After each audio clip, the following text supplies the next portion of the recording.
हमेशा बातें सही होना ज़रूरी नहीं है। मैंने पहले भी कहा था कि जब आप मेंस लिखेंगे तो जो भी स्टूडेंट मेंस लिख रहा है, इस बात की पॉसिबिलिटी कम रहती है कि उसने गलत आंसर लिखा। प्रीलिम्स क्वालिफाई करके गया, इतना तो आता ही, अगर लिख रहा है तो आंसर आता होगा। तो मेंस में इस बात को चेक नहीं करते कि आपका आंसर सही है या गलत, वो तो प्रीलिम्स में करते हैं। मेंस में कहते हैं कि इनके कंपैरिजन में इनका आंसर अच्छा है कि नहीं, ठीक है, इनका आंसर, इनसे अच्छा इनका आंसर है, इनको सबसे ज्यादा मार्क्स मिलेंगे, इनका सिलेक्शन हो जाएगा। आपका सही आंसर होते हुए भी नहीं होगा, तो आप ये करते रहिए, अरे सब लिख के तो आए थे, नहीं इन्होंने ज्यादा अच्छा लिख दिया था, और मैं नहीं समझते, अब तक वो पर्पस सर्व नहीं होता। कई बारी चीजें क्या होती हैं कि हमने पढ़ लिया, याद कर लिया, लेकिन हम मतलब टर्म से फेमिलियर हो जाते हैं, बट समझ नहीं पाते एग्जैक्टली वो है क्या। और समझने का सबसे अच्छा तरीका है, उसका सबसे अच्छा पैरामीटर है कि आप वो बहुत इजी लैंग्वेज में समझा पाते हैं कि नहीं, किसी लेमैन को समझा पाएंगे कि नहीं, ये बहुत ज़रूरी है। और आपको ऑफिसर बन के आपको क्या लगता है आप किससे कनेक्ट करेंगे? सभी से, सोसाइटी में बहुत जो अपर क्लास इलीट है उससे भी, और the last person of the society उससे भी। सेम गवर्नमेंट पॉलिसी कन्वे करनी है, समझानी है, तो आपको कैसे ये डील करना पड़ेगा ये देखना है ना, ये बहुत ज़रूरी है। हम बात कर रहे थे प्रियम्बल की।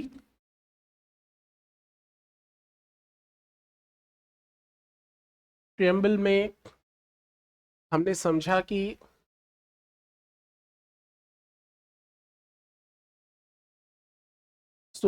पावर क्या है, वो हमने समझा, वो हम ही हैं।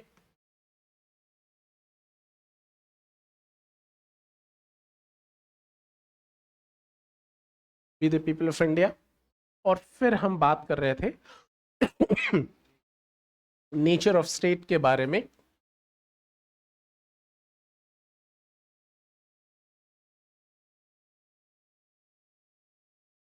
और नेचर ऑफ स्टेट में हमने ये समझा था कि जो हमारा नेशनल मूवमेंट था,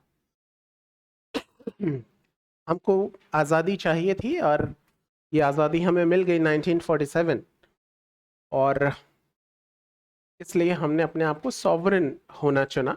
सॉवरेनिटी को हमने बहुत डिटेल में डिस्कस किया कि sovereignty is all about, it is actually a position when one can take their decisions freely.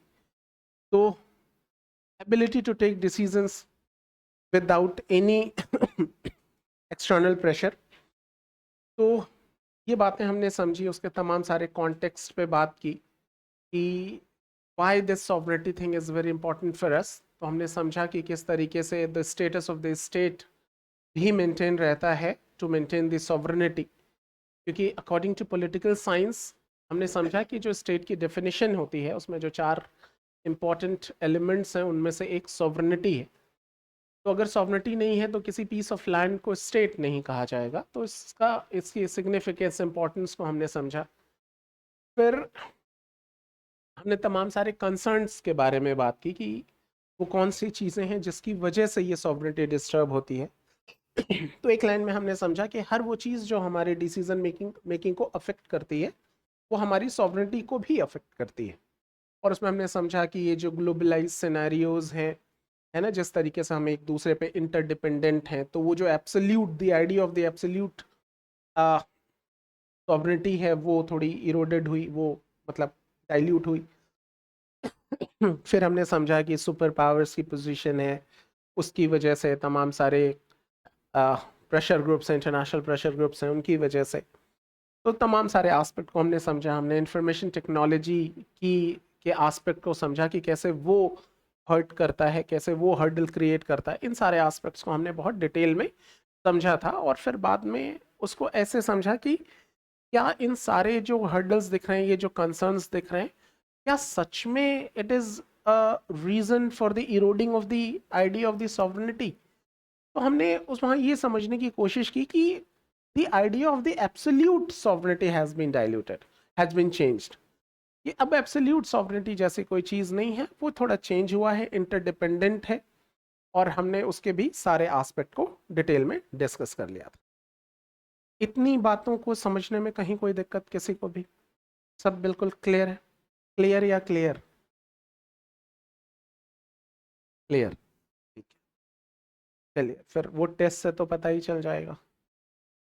अभी एक दो टॉपिक शुरू खत्म हो जाए, फिर हम क्लास में भी एक ये थोड़ी सी एक्सरसाइज रखेंगे कि आपसे कुछ पूछते तो हमेशा ही रहेंगे, लेकिन एक बिल्कुल आपको टेस्ट करने के लिए।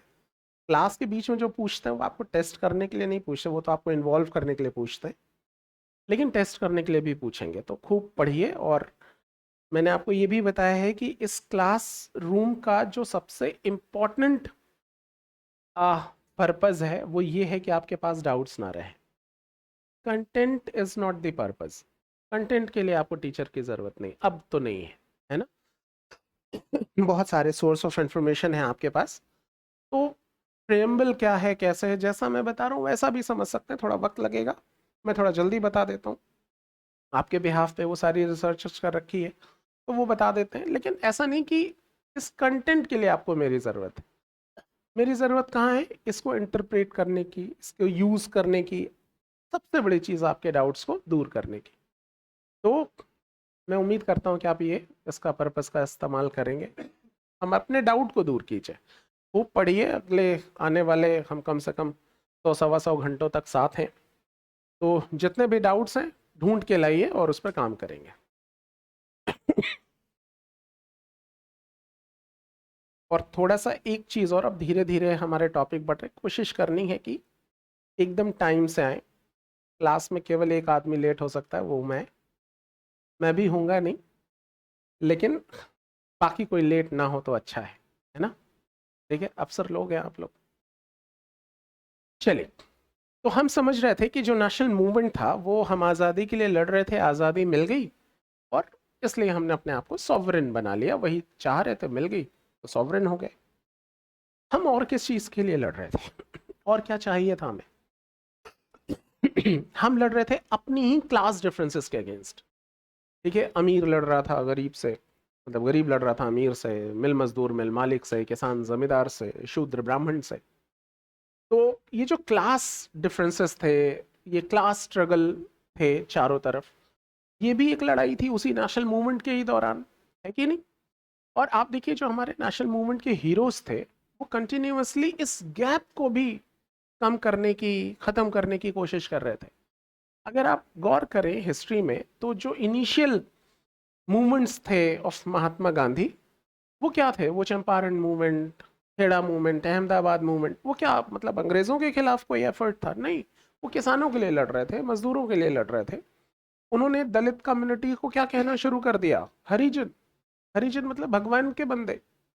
ये सारी बातें कहने के पीछे क्या पर्पस था उनका? कि समहाउ इस गैप को रिड्यूस किया जाए, खत्म किया जाए। और नंबर्स ऑफ लीडर्स, केवल महात्मा गांधी तो एग्जाम्पल हैं, और भी बहुत सारे लोग इस गैप को खत्म करने की कोशिश कर रहे थे। फिर हमारे देश को आज़ादी मिलती है, हमने अपना कॉन्स्टिट्यूशन बना लिया।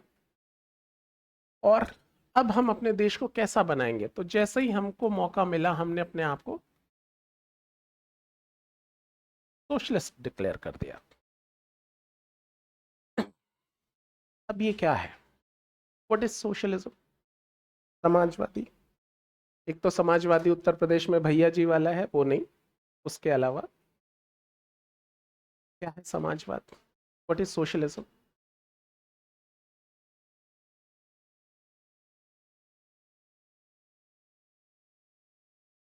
मेरी क्लास में जो लड़की लेट आती है उसकी आगे चल के मूछें निकल आती हैं, और जो लड़का लेट आता है उसकी मूछें आती ही नहीं।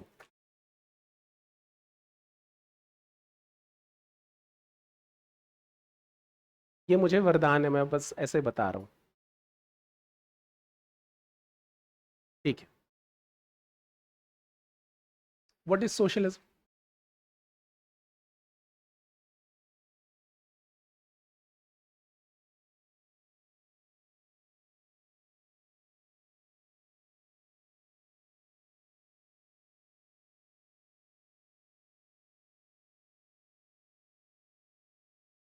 बाप रे, मैं बार बार ये लगभग हर बैच में ये नोटिस करता हूँ। आप लोगों ने कभी गौर किया है आपसे बातचीत करने के लिए पढ़ा लिखा होना कितना जरूरी है? आप ये गौर किया आपने कभी? इतनी हैवी बात 2 आदमी लगे उठाने के लिए, एक ट्रांसलेटर रखना पड़ेगा कि मैडम ने क्या कहा, लेमैन्स लैंग्वेज। पहले हाँ,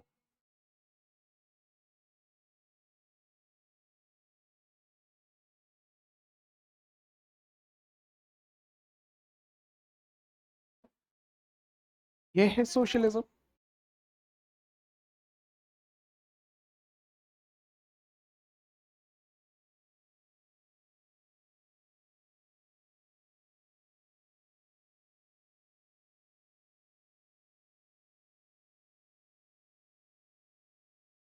वाह, ये है सोशलिज्म।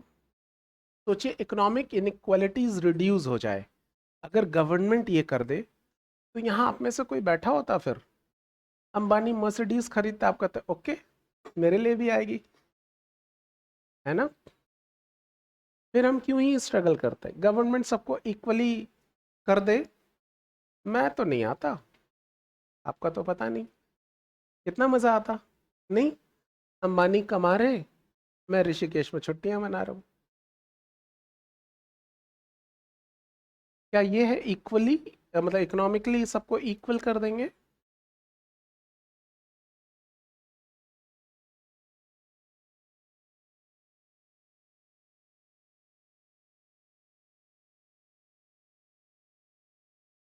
सॉरी, पावर्टी रिड्यूस करने के लिए काम करती है। तो socialism is all about it's, the efforts in socialism is only for the poor people of the country. अमीर होना कोई क्राइम है? एक बार हो गया जी। हाँ,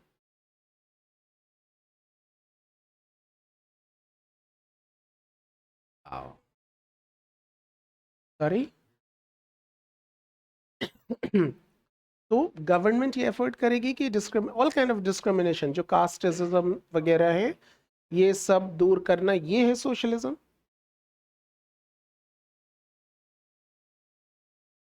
रिसोर्सेज होंगे वो गवर्नमेंट के हाथ में होंगे, प्राइवेट हाथों में नहीं होंगे।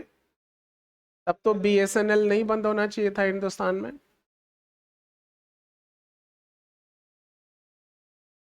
तो थोड़ा तो चलना देते। नहीं समझ में आया, और क्लियर कीजिए।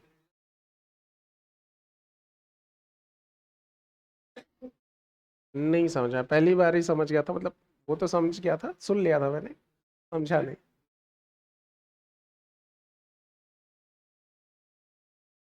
नहीं मतलब ये तो हिंदी हो गई उसकी।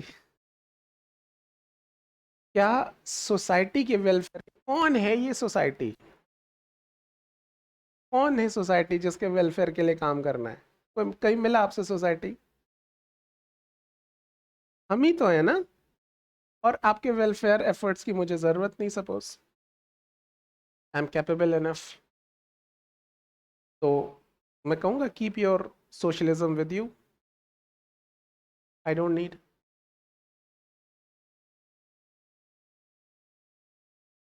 अभी सोचिए, सोशलिज्म समझ में नहीं आया, उसमें एक नया टर्म कॉइन हो गया, डिस्ट्रीब्यूटिव जस्टिस।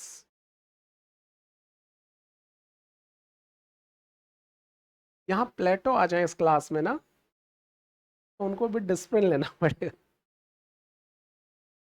नहीं, अच्छा, आप आपकी समझ ठीक है, मैं तो बस इसलिए ये सारी चीजें कर रहा हूँ, मेरा काम है ये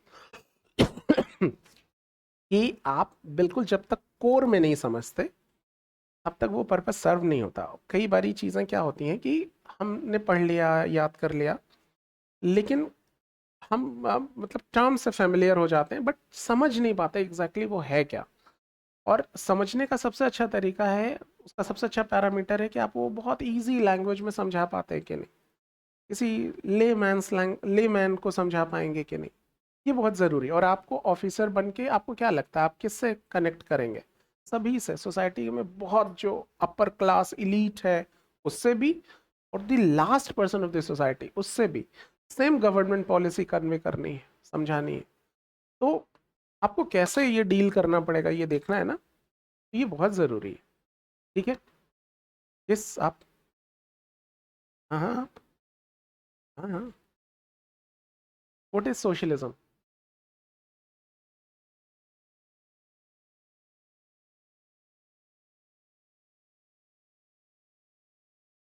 चलिए, आप लोग ये नोटिस भी करिए, अब ये सीखने में, इसमें ये नोटिस भी कीजिए कि एक तो अपनी लिमिटेशन नोटिस कीजिए कि कई बार आप चीज़ों को समझते हैं लेकिन ये नहीं आता बताएं कैसे, वर्ड्स नहीं मिल पाते, कन्वे नहीं हो पाता, ये आपकी लिमिटेशन है, इस पे काम करना है। दूसरा ये सोचिए कि आपके आंसर्स कितने कॉमन होते हैं। आप लगभग एक जैसी बातें बोल रहे हैं, फिर आपको अच्छे मार्क्स कैसे मिलेंगे? हमेशा बातें सही होना ज़रूरी नहीं है। मैंने पहले भी कहा था कि जब आप मेंस लिखेंगे तो जो भी स्टूडेंट मेंस लिख रहा है, इस बात की पॉसिबिलिटी कम रहती है कि उसने गलत आंसर लिखा। प्रीलिम्स क्वालिफाई करके गया, इतना तो आता ही, अगर लिख रहा है तो आंसर आता होगा। तो मेंस में इस बात को चेक नहीं करते कि आपका आंसर सही है या गलत, वो तो प्रीलिम्स में करते हैं। मेंस में कहते हैं कि इनके कंपैरिजन में इनका आंसर अच्छा है कि नहीं, ठीक है, इनका आंसर, इनसे अच्छा इनका आंसर है, इनको सबसे ज़्यादा मार्क्स मिलेंगे, इनका सिलेक्शन हो जाएगा। आपका सही आंसर होते हुए भी नहीं होगा, तो आप ये करते रहिए, अरे सब लिख के तो आए थे, नहीं इन्होंने ज़्यादा अच्छा लिख दिया था, तो वो अच्छा कैसे करेंगे, है ना? तो वो सारे डिफरेंट एंगल्स, डिफरेंट चीज़ें, और सबसे बड़ी चीज़ कि उसमें ये कह के कहना क्या चाहते हैं? क्या सोशलिज्म केवल जो मार्जिनलाइज्ड पीपल हैं सोसाइटी के, उन्हीं के लिए है? क्या ये जो प्रिविलेज क्लास है उसके लिए सोशलिज्म नहीं है?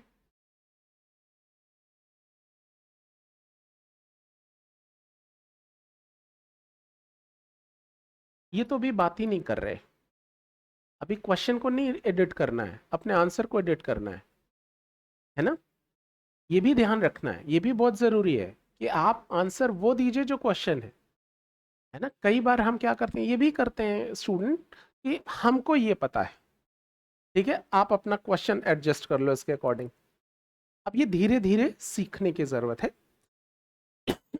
तो अगर सोशलिज्म, बहुत कॉमन सी अंडरस्टैंडिंग होनी चाहिए कि अगर सोशलिज्म कॉन्स्टिट्यूशन में लिखा है, प्रेम्बल ऑफ द कॉन्स्टिट्यूशन, तो क्या वो किसी पर्टिकुलर कम्युनिटी के बारे में बात करेगा, इनके बारे में बात करेगा? इसमें अमीर नहीं आते, या अमीर होना कोई गुनाह है, कोई क्राइम है, ये विलेंस है? नहीं। तो क्या इनके लिए बात नहीं की गई है, इनका रिलेशन नहीं है उससे? तो अगर है तो फिर सोशलिज्म क्या है, अगर आप केवल ये कह रहे हैं तो? इसकी टेक्निकल डेफिनेशन में फंसे बगैर अगर इसको एक लाइन में कहें तो हम सोशलिज्म को कैसे डिफाइन करेंगे? इनफैक्ट दो लाइन कहनी पड़ेगी। एक तो ये कि there will be equal opportunity for all, ठीक है? उससे पहले आप कह सकते हैं इक्वल डिस्ट्रीब्यूशन फॉर ऑल, और finally there should be a equal opportunity for all. तो equal distribution of resources, it's okay. Equal distribution of resources मतलब ये दो चीजें कहता है।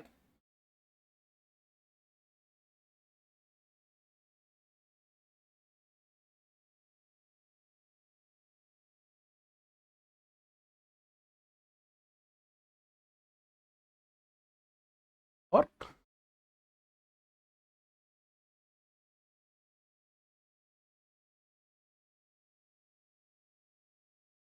इक्वल अपॉर्चुनिटी, ये अपने आप में एक बहुत मजबूत टर्म है, ठीक है? इक्वल अपॉर्चुनिटी, जैसे इसी क्लास में आप डिफरेंट कम्युनिटीज, डिफरेंट जेंडर के लोग बैठे हुए हैं। यहां इस क्लास में मैं जो आपको पढ़ा रहा हूं, क्या मैं किसी स्पेशल पे कोई बहुत स्पेशल फोकस कर रहा हूं? नहीं, मेरी बातें इस क्लास में बैठे हुए हर स्टूडेंट के लिए इक्वली अवेलेबल है। मुझे कोई फर्क नहीं पड़ता कि आपकी कास्ट क्या है, रिलीजन क्या है, आपका बिलीफ सिस्टम कैसा है, आप अमीर हैं, गरीब हैं, लड़की हैं, लड़का है ना, आपने एडमिशन लिया नहीं लिया, ये सब मेरा कंसर्न नहीं है। आप इस क्लास में बैठे हैं, जो मैं बता रहा हूँ सीख के जाएंगे, कोई डिस्क्रिमिनेशन नहीं। आप में से कोई भी मेरे से जेन्युइन क्वेश्चन पूछेगा, आई विल आंसर, ठीक है? तो तमाम सारे डिफरेंसेस के बावजूद this is socialist class. Why this is socialist class? There is a equal opportunity for all. ठीक है, जो भी चीज अवेलेबल है वो सबके लिए है।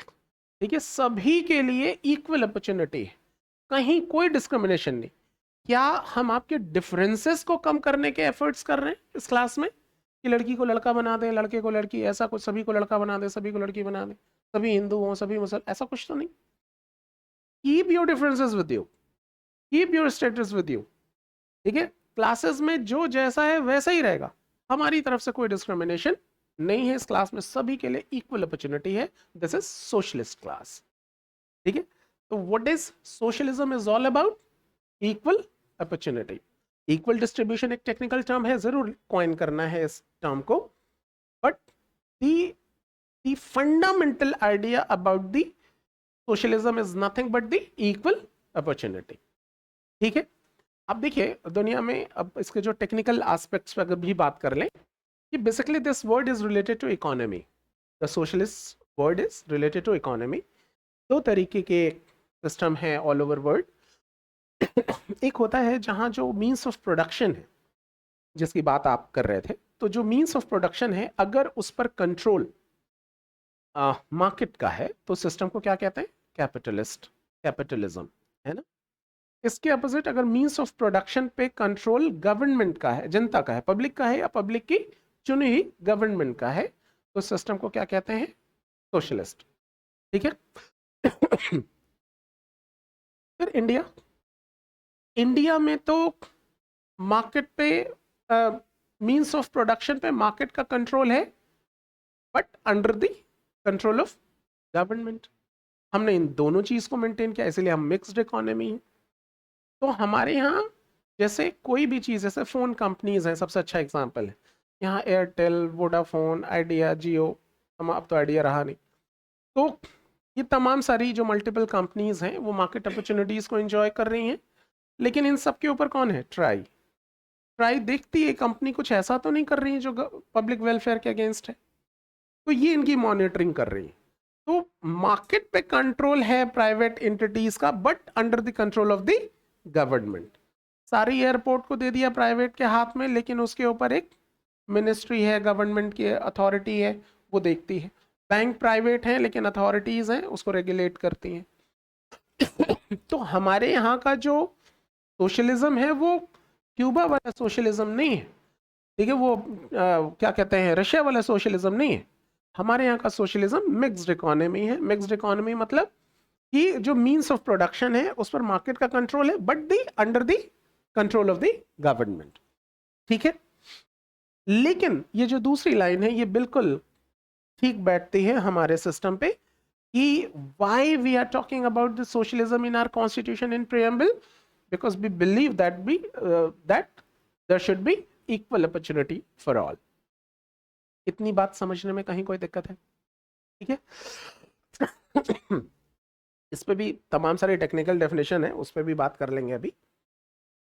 अब ये जो सवाल ये है कि आपको मालूम है कि अभी this word was not in our preamble from the beginning. जब 1950 में हमारा कॉन्स्टिट्यूशन, 26 जनवरी 1950 को हमारा कॉन्स्टिट्यूशन इम्प्लीमेंट हुआ था, तो ये वर्ड वहां नहीं था। It was added in constitution when 1976 by 42nd amendment.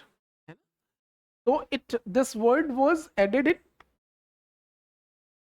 1976 by 42nd amendment. This word was not in our preamble from the beginning.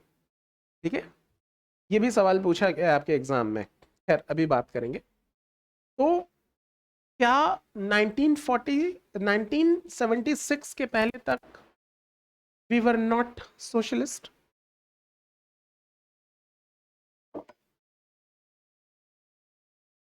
Before 1976, what do you think? What was the nature of the Indian state?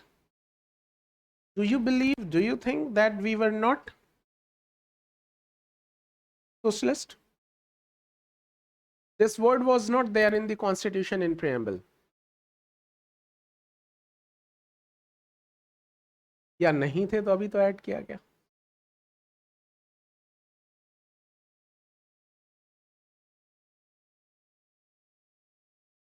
lots of stories you have.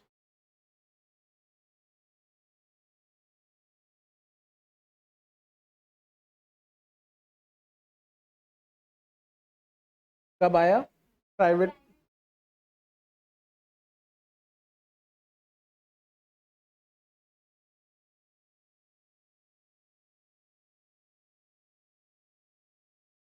फिर 1976 में इरादा क्यों बदल दिया? उनको लगा कि future generation छोड़ ही दो यार, इनके भरोसा नहीं छोड़ सकते। अभी हमारी करंट गवर्नमेंट अपोज कर रही है, कहते हैं इसको तो लिखेंगे, नया कॉन्स्टिट्यूशन प्रिंट किया, उसमें ये वर्ड ही नहीं डाला। जब टोका का उप्स भूल गया। मैं नहीं कह रहा, गवर्नमेंट कह रही। देखिए, आप में से कोई ऐसा तो नहीं जो करंट गवर्नमेंट का बहुत फेवर वाला है, मतलब मेरे अलावा। मैं भक्त हूँ बिल्कुल। अरे, जान दे सकता हूँ मैं। और कौन है? बस एक बार पहचान करा दो। हाँ, ठीक ठीक।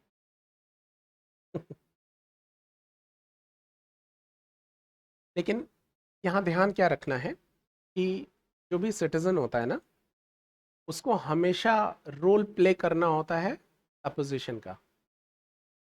अगर आप गवर्नमेंट चाहे किसी भी पार्टी की, तो फैन फिल्म स्टार का हुआ जाता है, क्रिकेटर का हुआ जाता है, पॉलिटिशियंस का नहीं, है ना? तो अगर आप भक्त हैं तो देशद्रोही हैं। तो बीइंग अ सिटीजन, आपको हमेशा अपोजिशन की पोजीशन में होना चाहिए। जब तक वोट नहीं डाला आपने, है ना, तब तक जिस पार्टी का मन करे उस पार्टी का झंडा लहराओ, है ना? आएंगे तो यही, जो कहना हो वो कह दो आप। लेकिन जैसे वोट डाल के निकले, बिल्कुल ऐंठ के रहना है अपोजिशन की पोजीशन में, जैसा अपोजिशन होता है। ये बहुत ज़रूरी है। अगर ये नहीं रहेंगे तो आप डेमोक्रेसी के अगेंस्ट बिहेव कर रहे हैं, है ना? इस बात को बहुत जिम्मेदारी से समझना है। हमारी आने वाली क्लासेस इसी मोड में रहने वाली है। तो अगर किसी का इमोशन हर्ट हो तो एडवांस में माफ़ी, और हर्ट हो तो होता रहे। ठीक है, ओके। तो सवाल ये है कि जो सोशलिस्ट है, ये जोड़ा गया क्या? इसके जोड़े जाने से पहले हम सोशलिस्ट नहीं थे? कैसे कह सकते हैं आप? ये किस कंक्लूजन, कैसे पहुंचे इस कंक्लूजन पे? yes, there are some values written in directive principle which is very close to the socialist principle. Okay, और यही बहुत है ना, कि भाई हम बाय नेचर तो socialist from the day one से है। इसीलिए हमने मेंशन करने की जरूरत नहीं समझी। और जो इन्होंने अभी कोट किया, अंबेडकर साहब का कोट है, उन्होंने इसलिए भी कहा कि भाई हम कैपिटलिस्ट होंगे, हम सोशलिस्ट होंगे, ये हमको कोई एक चीज पकड़ के नहीं चलना, ये डिपेंड करता है कि सिनेरियोज कैसे हैं। और अभी ऐसा है कि हम ये बिना कहे भी काम चला सकते हैं, और ये फ्यूचर जनरेशन पे छोड़ देते हैं, जैसा उनको मन करेगा वैसा वो करेंगे। ठीक है, तो 1976 में क्या हुआ? 1976 में भी कुछ अलग नहीं हुआ। जो चीज हम अपने आप को मानते थे, बस वो डिक्लेयर कर दिया। ठीक है, बस वो डिक्लेयर कर दिया। दूसरी चीज, उसकी जो सर्कमस्टेंसेस, बाकी सर्कमस्टेंसेस थी, वो एक अलग एस्पेक्ट था कि हमको रशिया से थोड़ा सा सपोर्ट चाहिए था, जो इंटरनेशनल एस्पेक्ट्स थे वो भी दिखाना था। दूसरी चीज, हम अपने देश में जिस तरीके से गरीबी, जो क्लास डिफरेंसेस थे, उन जो कमजोर लोग थे, उनको ये भरोसा दिलाना था कि this system is there for you, है ना, डोंट वरी। और हम आपके लिए भी काम करेंगे, हम केवल कैपिटलिस्ट के लिए नहीं, केवल राज्य रजवाड़ों के लिए नहीं है, है ना, तो हम आपके लिए भी काम करेंगे। तो डेमोक्रेसी में अगर पब्लिक का ही बिलीफ नहीं है, तो वो रन करा पाना बड़ा मुश्किल है। तो जनता, एक आम जनता का भरोसा जीतने के लिए भी ये एक पॉलिसी थी, जिसके लिए ज़रूरत थी कि इस शब्द को हम डिक्लेयर कर दें, जो हम हैं उसी को हम डिक्लेयर कर दें। तो ये सारे एस्पेक्ट थे, इस वजह से इसको जोड़ा गया था।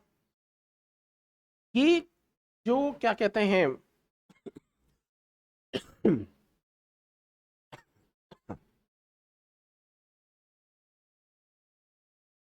ओके, तो सोशलिज्म को फिलहाल आप ऐसे समझिए कि it is all about the equal opportunity for all. ये सभी के लिए अपॉर्चुनिटी देता है, कोई डिस्क्रिमिनेशन नहीं कर रहा है। ये इक्वल डिस्ट्रीब्यूशन की बात करता है। सिस्टम ऐसे काम करेगा कि सभी के लिए पूरी अपॉर्चुनिटी होगी टू ग्रो, है ना। अंबानी अडानी के लिए भी, रिक्शे वाले के लिए भी, सबके लिए सरकारें इक्वल अपॉर्चुनिटीज देंगी, ऐसा ख्याल है प्रियम्बल में।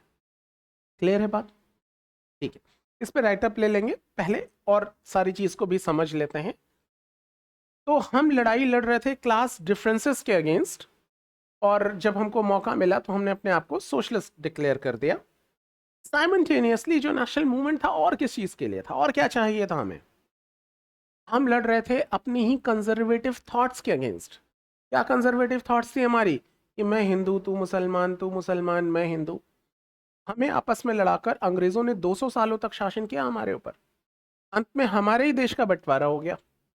कौन जिम्मेदार था? हम ही थे, हम ही जिम्मेदार थे। नुकसान किसका हुआ? हमारा ही हुआ। तो हमारे ही नुकसान हुआ, हम ही जिम्मेदार थे। तो ऐसे में अब जब देश आजाद हो गया, हमने अपना कॉन्स्टिट्यूशन बना लिया, तो हम अपने देश का कौन सा रिलीजन डिक्लेयर करेंगे? गलत कलर ले लिया नहीं, सेक्युलर ये वाला कलर नहीं होता है ना।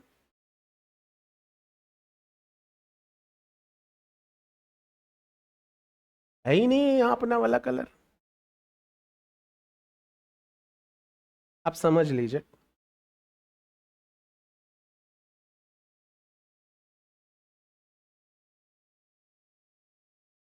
सेक्युलर तबाही मचा के रखा है इस शब्द ने। क्या है ये? आजकल तो इसको टॉन्ट में इस्तेमाल करते हैं, नहीं, सिकुलर बोलते हैं लोग, कई सारे लोग। ये सिख है, सिकुलर, है ना। तुम तो सेक्युलर हो गए, गो टू हेल। क्या है ये सेक्युलर वर्ड? स्टेट का कोई रिलीजन नहीं होता।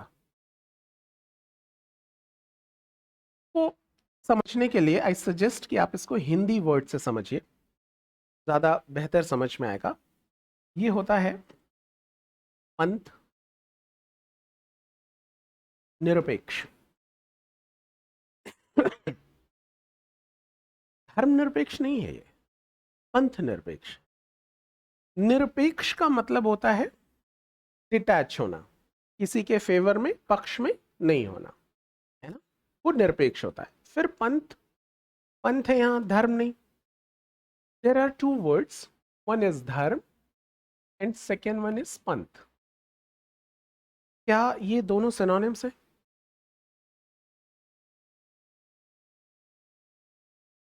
What is dharma? Forget the question. What is dharma? धर्म क्या होता है? हाँ, ये उसकी इंग्लिश होती है। कुछ पंजाबी में कहते होंगे, कुछ तमिल में कहते होंगे। होता क्या है? Let her finish first.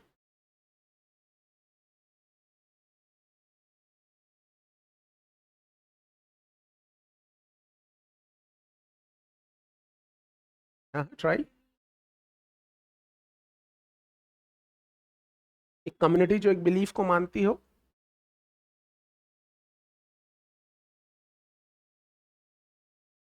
जैसे आप लोगों को लगे कि अरुण सर ही पढ़ाएंगे तो सिलेक्शन होगा, इंशाल्लाह एक दिन होने वाला ही है जी। ये है धर्म, ड्यूटी। धर्म ड्यूटी है, वो क्या होता है?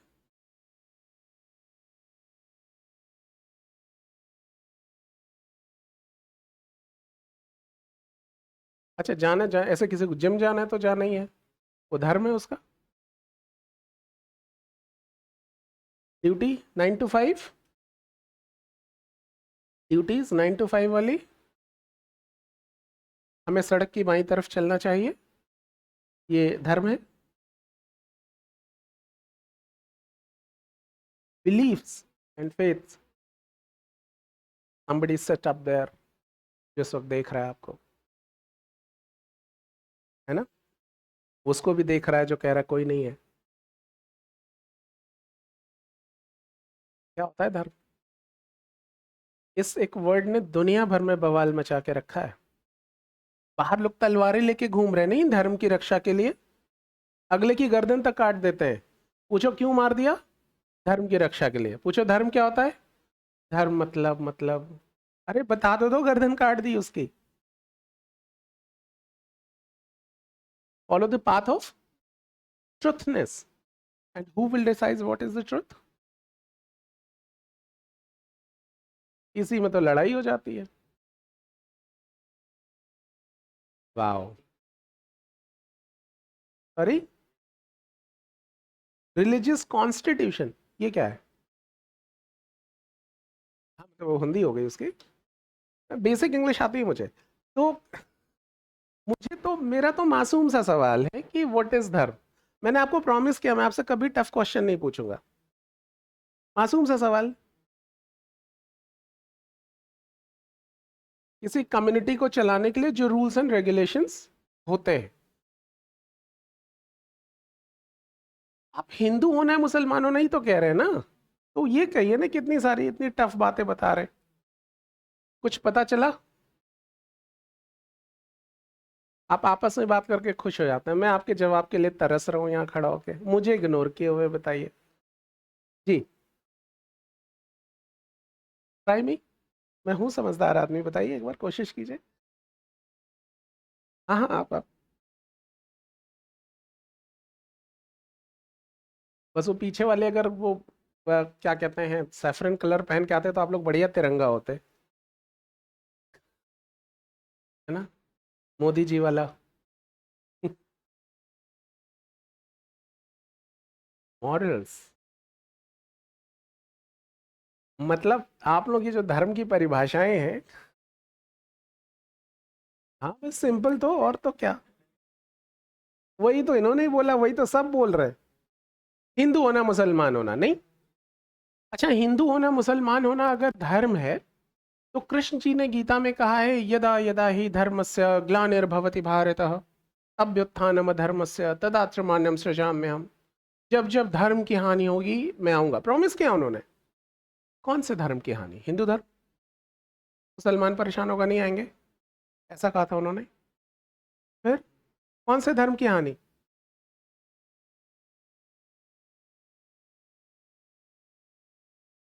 अभी तो बात बदल गई, सवाल बदल गया। कृष्ण जी ने कौन से धर्म की प्रॉमिस किया था?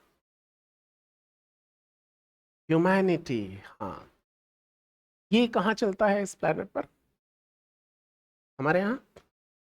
जिस देश में सावधान इंडिया जैसे प्रोग्राम आते हो वहां आप ह्यूमैनिटी की बात कर रहे हैं। किसी दिन का अखबार उठाओ, पहला 3 पन्ना ह्यूमैनिटी की कहानियां सुना रहा है। आपका फेसबुक व्हाट्सएप सब रंगा हुआ है। पुलिस फोर्सेस डंडे में कील लगा के पीट रही है, आप ह्यूमैनिटी की बात कर रहे हो स्टूडेंट्स को, है ना? ह्यूमैनिटी। गोली दे गए कृष्ण जी। ह्यूमैनिटी चलेगी नहीं, आना पड़ेगा नहीं। कहीं ह्यूमैनिटी, कहीं बताइए ये वाली जगह जहां बहुत नजर आ रही है आपको ह्यूमैनिटी। मंदिर में से चंदा चोरी। अब ह्यूमैनिटी के लिए कहाँ जाए? है कि नहीं? और कहाँ जाए ह्यूमैनिटी की प्रेयर करने के लिए? मैं नहीं कह रहा ये सब, मैं नहीं कह रहा ये सब, ऐसे बाहर खबरें हैं, है ना? मोदी जी जिंदाबाद। तो ह्यूमैनिटी कहाँ है?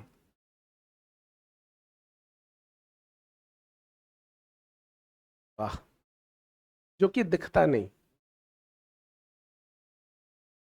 क्या कह गए कृष्ण जी? बेवकूफ बना गए कि बेचारा फ्रस्ट्रेटेड लड़का था, कुछ भी बोल दो, फैमिली से लड़ाना है उसको। समझिए इसको, बहुत जरूरी है इसको ध्यान से समझना। ये जो धर्म वर्ड है ये प्योर इंडियन वर्ड है, प्योर इंडियन वर्ड।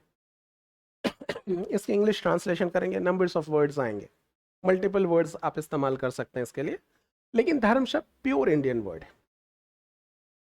इसको अगर हमारा कल्चर कहता है, वो कहता है यह धार्यति स धर्म, जिसको धारण किया जाए वही धर्म है। मतलब what ever is that is correct, what ever is correct that is धर्म इन आवर कल्चर। जो सही है, जो उचित है, वही धर्म है। मतलब इस क्लास में आप डिफरेंट कम्युनिटीज, डिफरेंट जेंडर के लोग बैठे हुए हैं, ठीक है, डिफरेंट रिलीजन के हैं आप, लेकिन इस क्लास में आपका क्या धर्म है? एक ही धर्म है कि टीचर जो आपका बता रहा है उसको ध्यान से सुनो। एक ही धर्म है। यहां मेरा एक ही धर्म है कि ये टॉपिक मैं आपको ऐसे बता दूं कि किसी भी एग्जाम में कुछ भी क्वेश्चन आए, यू मस्ट हैव आंसर्स। अगर मैं नहीं ये नहीं कर रहा तो मैं अधर्म कर रहा हूं। आप नहीं ध्यान दे रहे हैं मेरी बात पे तो आप अधर्म कर रहे हैं। हम दोनों अभी सड़क पे निकलेंगे, नागरिक का धर्म शुरू हो जाएगा। आप गलती करेंगे आपको पनिशमेंट, मैं गलती करूंगा मुझे punishment.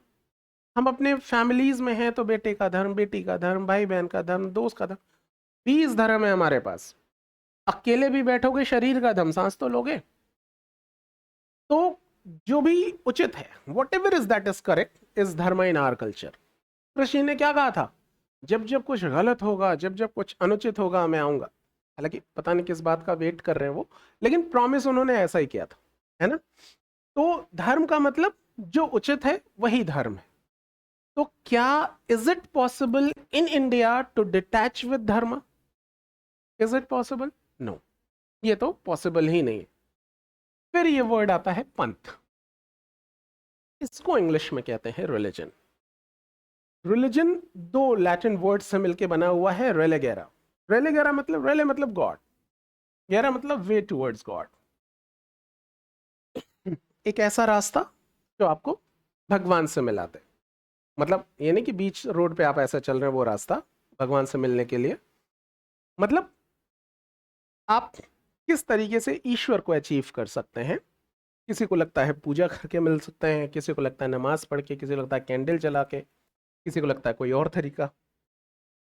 Veg can be different. जैसे इसी मार्केट में इतने सारे स्टूडेंट हैं, सबको ऑफिसर बनना है। कोई ए कोचिंग में पढ़ रहा है, कोई बी कोचिंग में, कोई सी कोचिंग में, कोई बिना कोचिंग के पढ़ रहा है। अल्टीमेटली पर्पस क्या है? ऑफिसर बनना।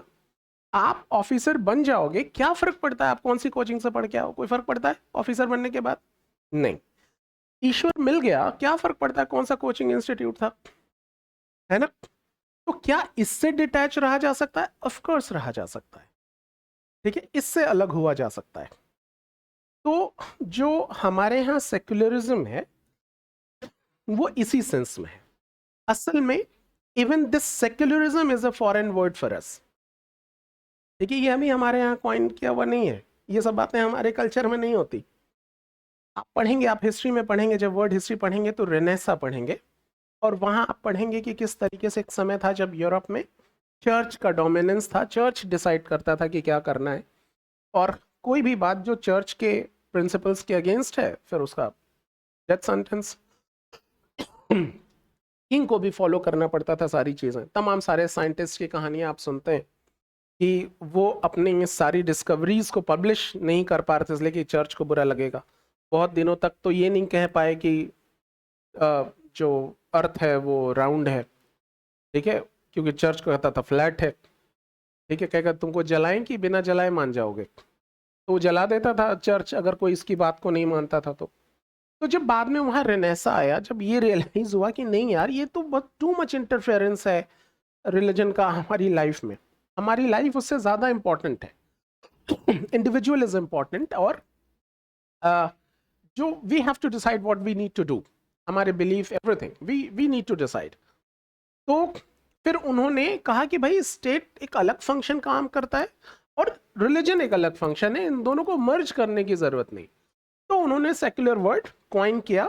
इसका लिटरल मीनिंग है अ स्टेट वेयर, मतलब विच हैज नो रिलीजन, ठीक है। तो जहां जिस स्टेट का अपना कोई रिलीजन नहीं है वो सेक्युलर है।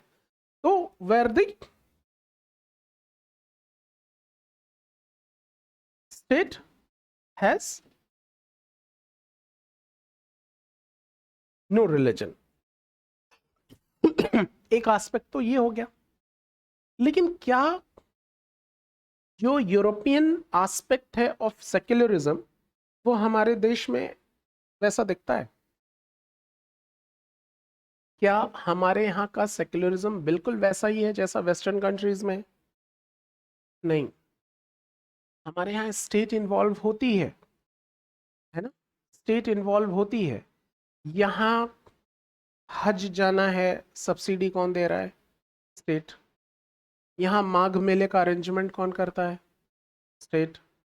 ठीक है, आप जुलूस चाहे मुहर्रम का निकालो, चाहे दुर्गा पूजा का, गणेश पूजा का अरेंजमेंट कौन करता है?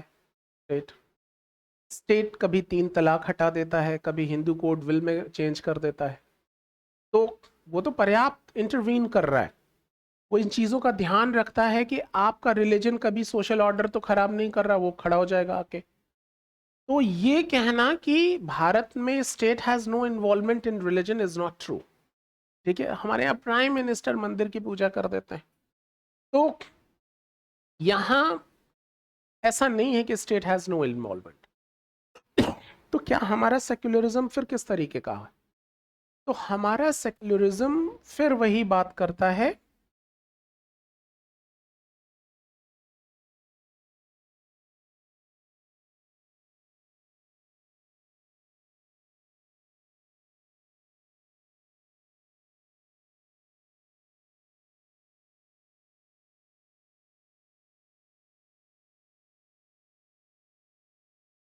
Equal opportunity for all religion, सर्वधर्म समभाव, equal opportunity for all religion. इसीलिए क्वेश्चन आया था यूपीएससी मेंस में कि फ्रांस को इंडियन सेक्युलरिज्म से सीख लेनी चाहिए, गिव योर ओपिनियन। तो फ्रांस में क्या है कि 100% अटैचमेंट है स्टेट एंड रिलीजन के बीच में। वो किसी चीज को इन्वॉल्व नहीं होने देते। हमारे यहाँ इक्वल अपॉर्चुनिटी, दोनों चीजें हैं कि स्टेट हैज नो रिलीजन, मतलब ये दोनों बातें हमारे यहाँ भी है। स्टेट हैज नो रिलीजन का मतलब कि मिस्टर नरेंद्र मोदी, मिस्टर आदित्यनाथ एक व्यक्ति होने के नाते, एक पर्सन होने के नाते उनका बिलीफ किसी पर्टिकुलर रिलीजन में हो सकता है, कोई प्रॉब्लम नहीं। ठीक है, कोई दिक्कत नहीं है कि being a person, being a citizen of this country, he has some belief in any particular religion, it's okay, no problem. But being a prime minister, being a chief minister, he has no religion. वो हिंदुओं के भी prime ministers हैं, Muslims के भी, बाकी communities के भी। सबकी सिक्योरिटी, सबके प्रोग्रेस, सबके डेवलपमेंट को इंश्योर करने की रिस्पॉन्सिबिलिटी उन्हीं की है ना। तो being a prime minister, they cannot, मतलब बीइंग अ प्राइम मिनिस्टर और चीफ मिनिस्टर और any other constitutional post, they cannot claim that be belongs to a particular religion. ठीक है, प्राइम मिनिस्टर का कोई रिलीजन नहीं है, प्राइम मिनिस्टर तो सबके हैं, लेकिन नरेंद्र मोदी जी का हो सकता है। ठीक है, ये बात ध्यान रखना बहुत जरूरी। तो we are secular, state has no religion in this sense, and our secularism is different from western country. How? We focus on equal opportunity for all religion. इतनी बात समझने में कहीं कोई दिक्कत? जी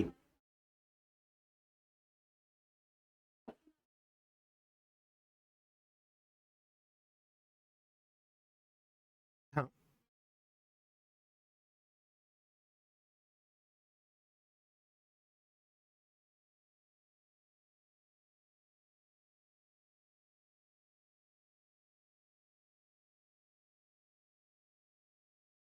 देखिए पहली बात तो मैं बीजेपी के अगेंस्ट को सुनता नहीं, खास करके कैमरा ऑन हो तो लेकिन फिर भी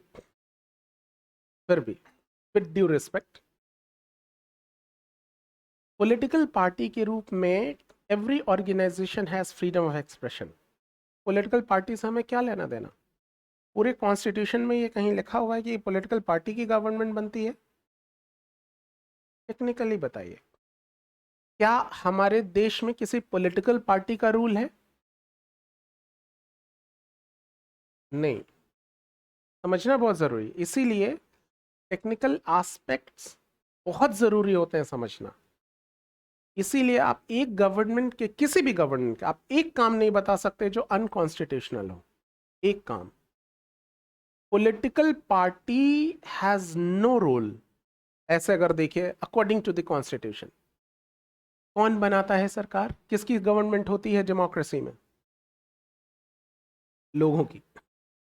तो बीइंग अ पॉलिटिकल पार्टी किसी और ऑर्गेनाइजेशन की तरह उसके पास फ्रीडम ऑफ एक्सप्रेशन है, पार्टी मतलब एक ऑर्गेनाइजेशन, ऑर्गेनाइजेशन मतलब एक पर्सन के रूप में उसको कंसीडर करते हैं, artificial person.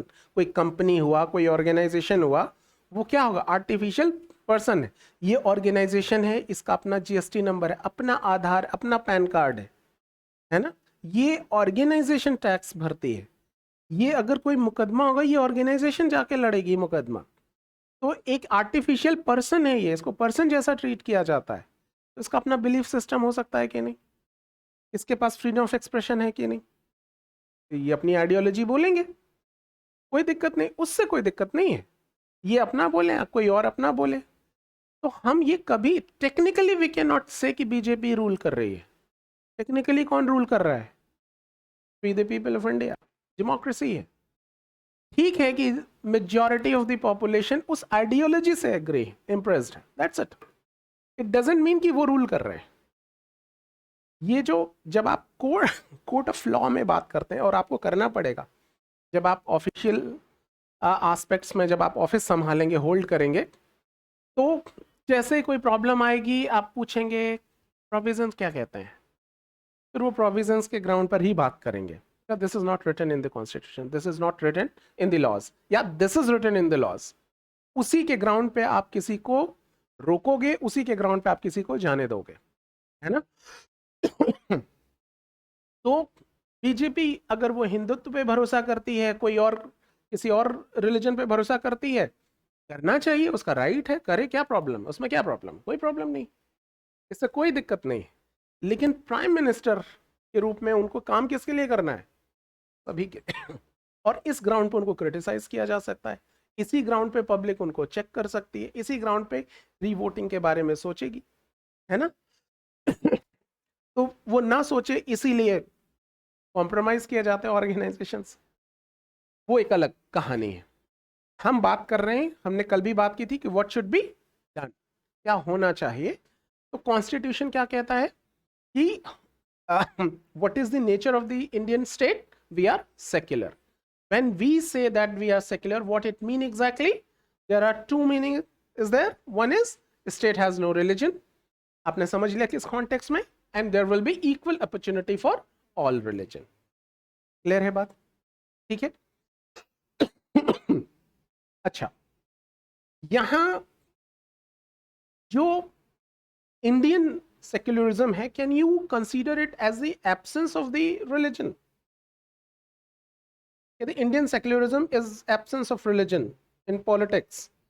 Give your opinion.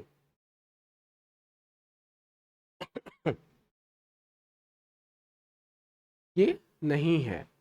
अभी भी हमने समझा इक्वल अपॉर्चुनिटी फॉर ऑल है। हम टॉलरेंस पे बिलीव करने वाले लोग हैं। What is tolerance? हाँ, ये उसकी हिंदी होती है सहनशीलता, बर्दाश्त करना। हाँ, होता क्या है?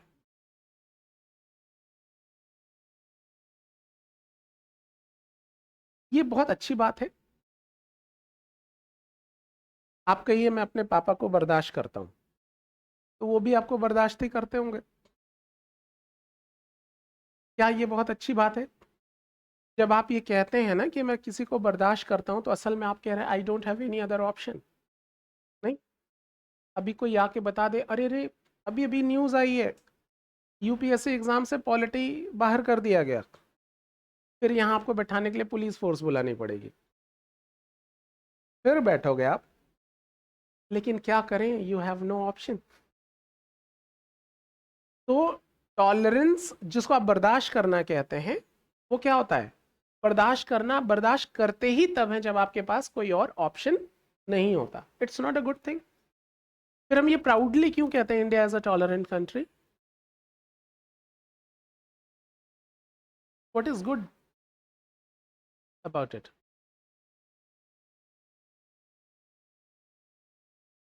It's okay.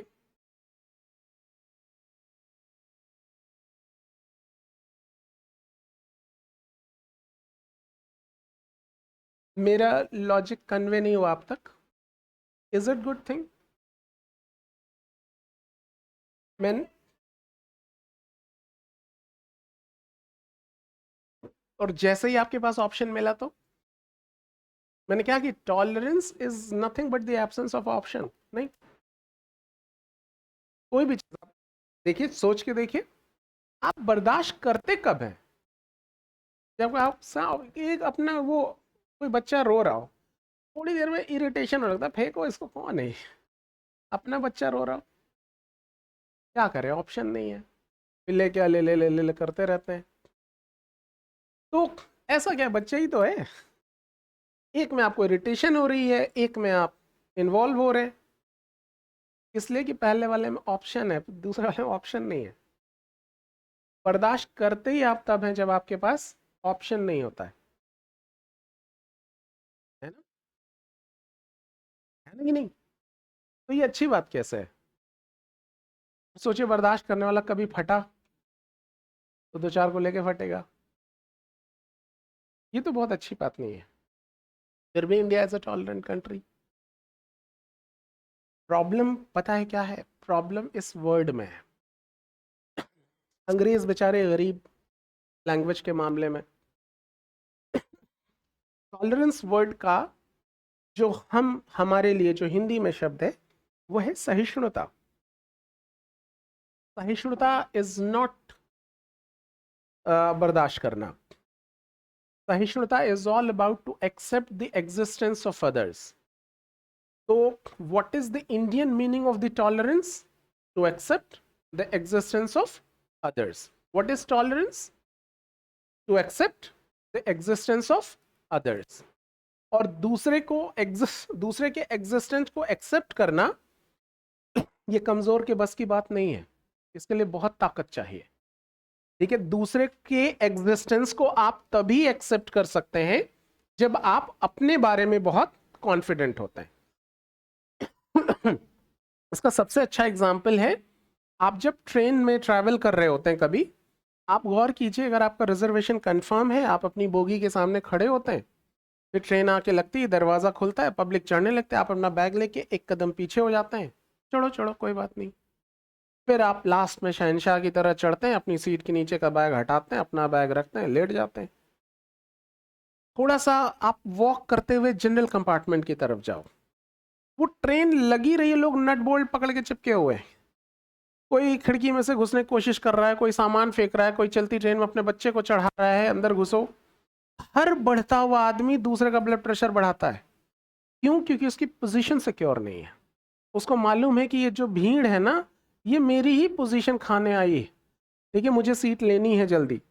हालांकि ट्रेन जब चलनी शुरू हो जाती है तो सबसे ज्यादा डेमोक्रेटिक क्लास वही होता है ना, जिस सीट पे 4 आदमी बैठने चाहिए 8 आदमी बैठे हुए हैं, इतना बढ़िया कोऑर्डिनेशन है, एक रोटी बांट के सब खा लेते हैं, सारी बात करियर और शादी ब्याह तक तय हो जाता है उसी में, सब डिस्कशन हो जाएगा जनरल क्लास में।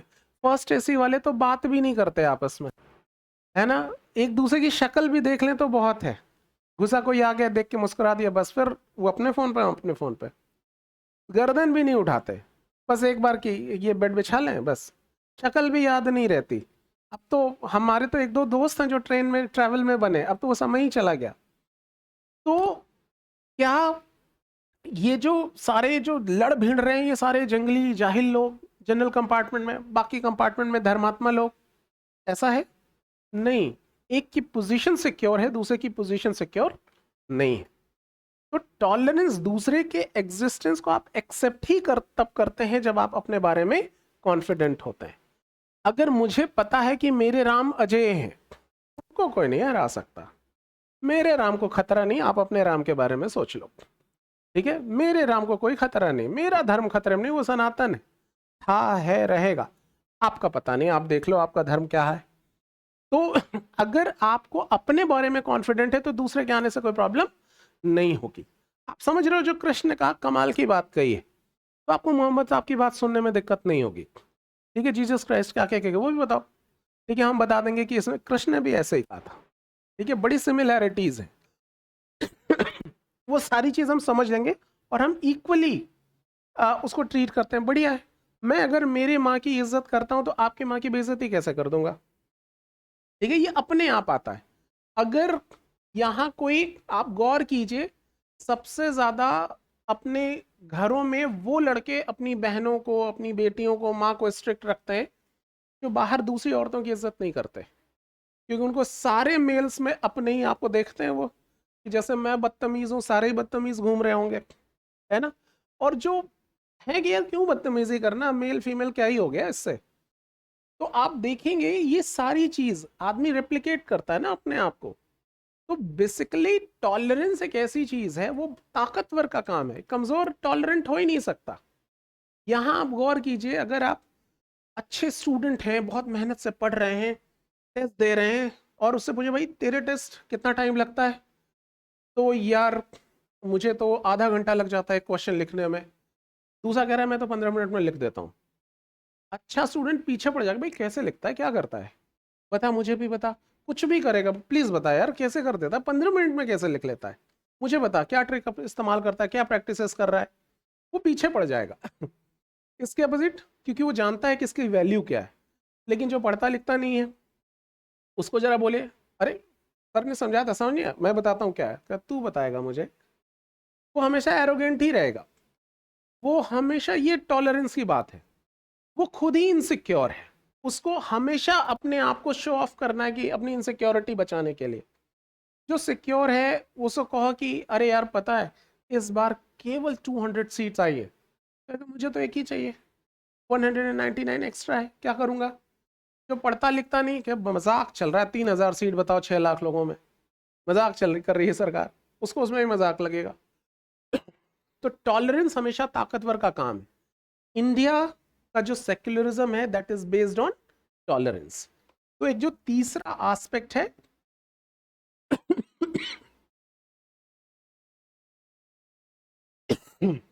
ये टॉलरेंस पर बेस्ड है। टॉलरेंस का मतलब to accept the existence of others. तो हर जगह यहां जो भी, मान लीजिए इस पूरे दिल्ली में अकेले कोचिंग इंस्टीट्यूट ये होता तो इनको यहाँ कोई पोस्टर बैनर लगाने की जरूरत पड़ती, आप ढूंढते ढूंढते आते। लेकिन यहाँ इतने सारे पोस्टर बैनर्स लगा रखे हैं, लड़का बाहर खड़ा हुआ है, ध्यान किधर है, ये आईएएस इधर है, ठीक है, क्यों, क्योंकि आप कहीं और न चले जाएं। बेस्ट एग्जाम्पल ऑफ टॉलरेंस है ना, कि भाई बाकी लोग भी हैं, हम भी हैं। तो आप दूसरे के एग्जिस्टेंस को एक्सेप्ट ही तब करेंगे जब आप अपने बारे में कॉन्फिडेंट हैं, और ये कमजोर नहीं कर सकता, ये ताकतवर, टॉलरेंस हमेशा ताकतवर के पास होगा, कमजोर टॉलरेंट नहीं हो सकता। तो India is a tolerant country, this is something which we can proud on, हम इसको प्राउड कर सकते हैं इस बात पे। क्लियर है बात। बर्दाश्त करना उसका बहुत नैरो मीनिंग है, अंग्रेज करते हैं बर्दाश्त, हम तो टॉलरेंट है। क्लियर है बात, ओके। अच्छा, यहां जो, क्या अगर ये एलिगेशन लगाया जाए कि India is a secular country, इसका मतलब he does not believe in religion,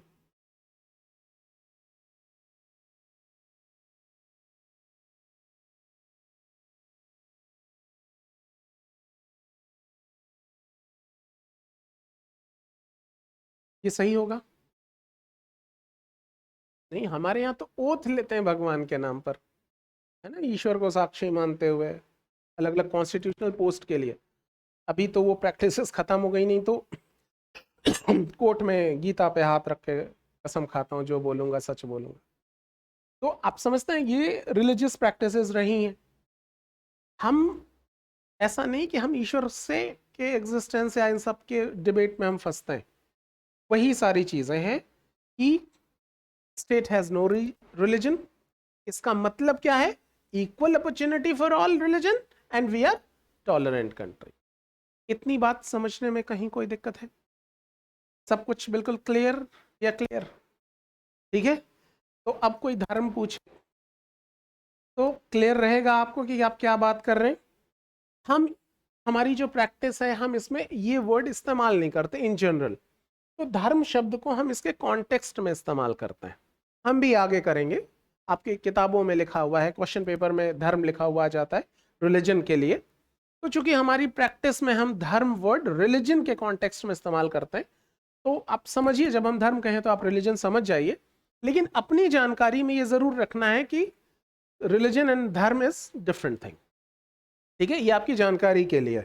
in general, in practices, we use the word dharma for religion. ठीक है, समझने में कोई दिक्कत तो नहीं है? ठीक, अब ये दोनों बातें लिख लें पहले, या आगे ये भी आगे डिस्कस कर ही लेते, फिर एक साथ ही लिख लेते हैं जब आप इतने ध्यान से समझ ही रहे।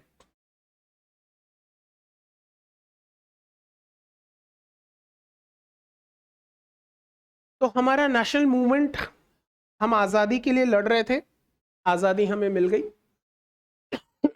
हमने अपने आप को क्या कहते हैं, सॉवरेन डिक्लेयर कर दिया। फिर हम लड़ रहे थे अपनी ही क्लास डिफरेंसेस के खिलाफ, और जब क्लास डिफरेंसेस के खिलाफ हम लड़ रहे थे तो फिर जब हमको मौका मिला तो हमने अपने आप को सोशलिस्ट डिक्लेयर किया। वैसे ही हम लड़ रहे थे अपने ही कंजर्वेटिव थॉट्स के अगेंस्ट, और जब हमको उसके लिए मौका मिला तो हमने अपने आप को सेक्युलर डिक्लेयर कर दिया। ये भी वर्ड आपको अभी आगे हम डिस्कस भी करेंगे, ये भी 1976 में 42nd अमेंडमेंट से जोड़ा गया था। ये भी शुरू से हमारे कॉन्स्टिट्यूशन में नहीं था, ये मैं अभी आपको लिखवा भी दूंगा, डोंट वरी। तो नेशनल मूवमेंट असल में लड़ाई किसकी थी, कौन लड़ रहा था ये लड़ाई? जो इंडियन नेशनल मूवमेंट था, कौन लड़ रहा था इसको?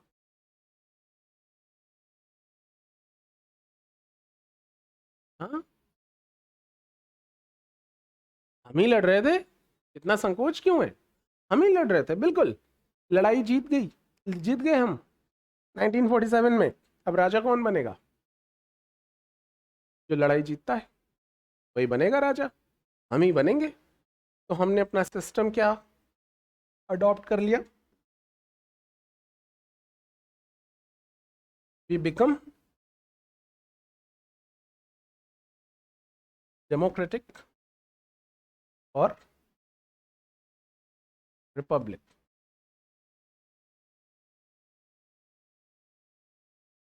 ये लीजिए, दो वर्ड और आ गए। What is democracy? Bye the people for the people. क्या पिज्जा ऑर्डर करना है?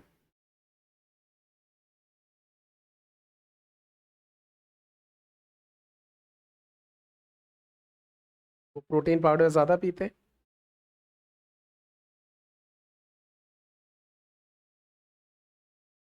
ठीक है, डेमोक्रेसी।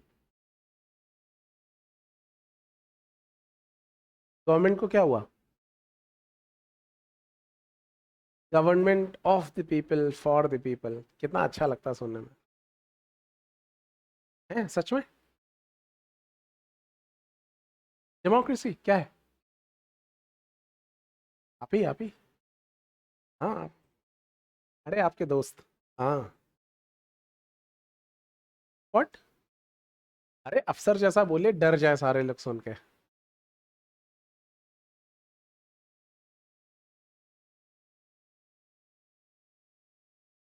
अच्छा, क्या कह रहे हैं ये आपके दोस्त?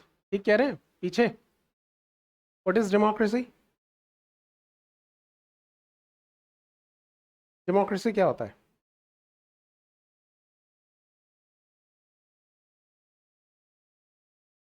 मैंने कोई मतलब कुछ तमिल में पूछ लिया आपसे? फिर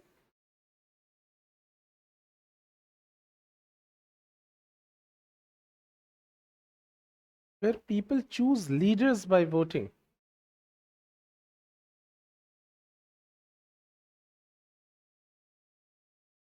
when people choose their representative. क्या कह रहे हैं ये लोग आपके दोस्त? इसी को कहते हैं डेमोक्रेसी। ठीक कह रहे हैं ये लोग? आप मिस। हाँ हाँ, क्या कह रहे हैं? What is democracy?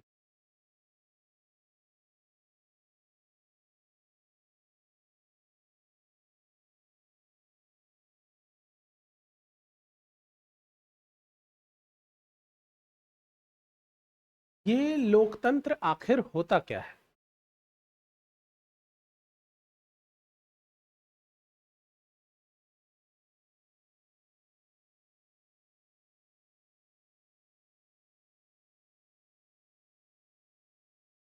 और कोई?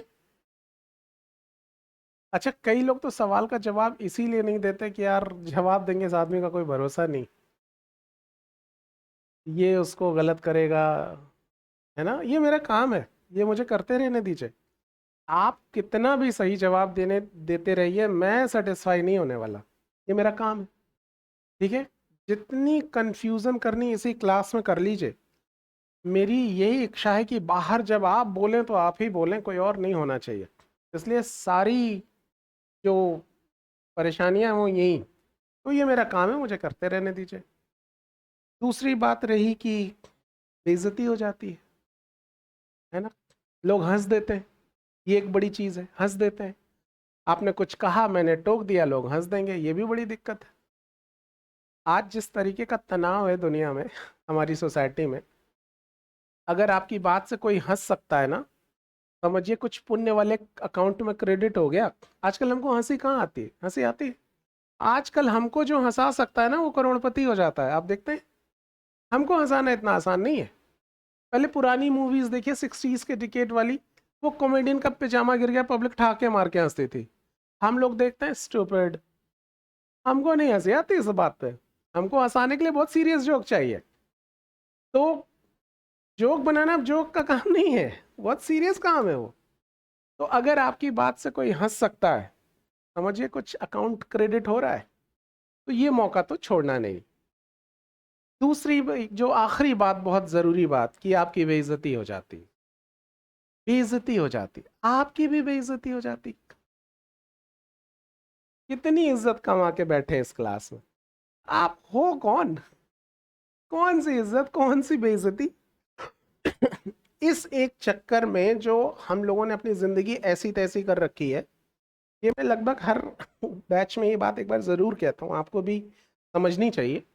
कि मान लीजिए ये पूरा बोर्ड अगर हमारा यूनिवर्स है, तो हमारी गैलेक्सी, मैंने शायद बड़ा बना दिया, नहीं दिखेगी भी नहीं, है ना। अगर ये पूरी गैलेक्सी ऐसे वेपराइज हो जाए, इस पूरे यूनिवर्स को कोई फर्क पड़ रहा है? अच्छा, मान लीजिए पूरा बोर्ड हमारी गैलेक्सी है, तो हमारी प्लैनेट अर्थ, अरे बहुत बड़ा है, ये प्लैनेट ऐसे वेपराइज हो जाए, ये लोग कहाँ आ गया, ब्लैक होल। तो अगर ये वेपराइज हो गया, भाप बन गया, अचानक से गायब हो गया, इस पूरे गैलेक्सी को कोई फर्क पड़ रहा है? इस प्लैनेट पे इंडिया, इंडिया में दिल्ली, दिल्ली में ये मुखर्जी नगर, मुखर्जी नगर में ये क्लासरूम, उसमें आप, यू बिग मैन, अकड़ के बैठे हैं, do you know who am I? भाई कौन हो आप, कौन हो? यहाँ गांधी मर गए, घंटा फर्क नहीं पड़ता किसी को, यहाँ आप अकड़ के घूम रहे। यहाँ मतलब ये इतनी स्टूपिड तरीका है अपनी जिंदगी जीने का। मैं भी ये करता हूँ, इसलिए मैं आपको बता रहा हूँ। इस बात को बहुत ध्यान से समझिए कि आप एक पॉइंट पे पैदा हुए हैं, एक पॉइंट पे मर जाएंगे। नोबडी नोज ये वाला पॉइंट कब है। This is the beauty of life. लेकिन एक चीज तो श्योर है कि जिस दिन पैदा हुए, टिक tock tick tock tick talk, जैसे ये पॉइंट आया, टाइम अप, कहिए अरे मैं महात्मा बुद्ध हो गया प्रभु, चलो इतना ही था। अरे मैं भगवान राम, मैं कृष्ण हो गया, चलिए। अरे मेरे जाते ही पृथ्वी खत्म हो जाए, आज पृथ्वी का भी टाइम अप है, आप चलो। एक सेकंड डिले नहीं करता ये। Who the hell are you, कोई फर्क नहीं पड़ता आप किंग ऑफ यूनिवर्स हैं कि रास्ते के भिखारी, टाइम अप। तो basically we all are in journey, tick tock tick tock tick tock. Make sure this journey should be pleasant, है ना।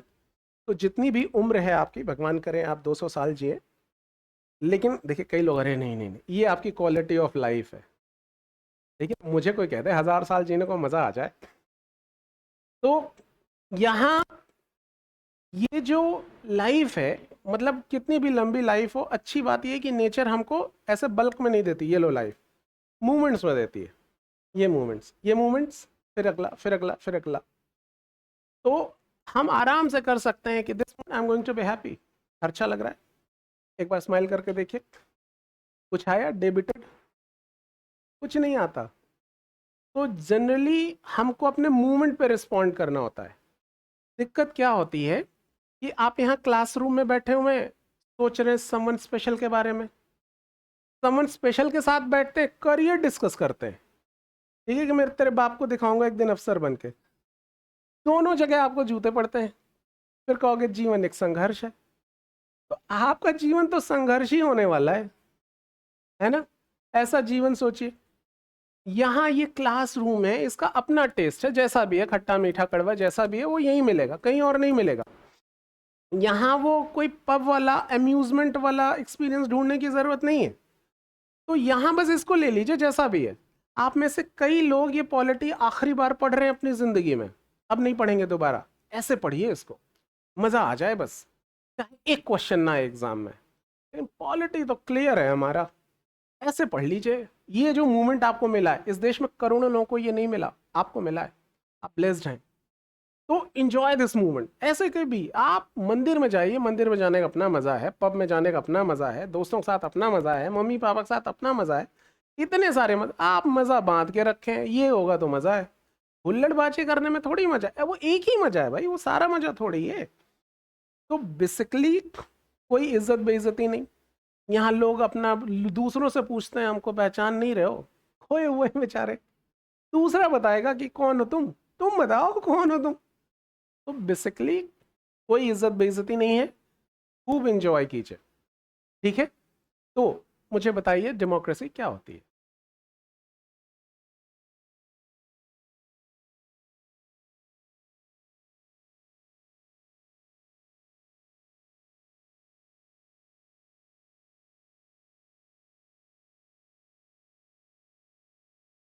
और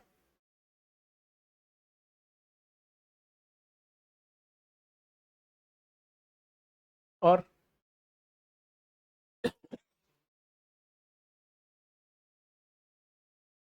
ठीक, आप सब लोग ठीक ही समझ रहे हैं।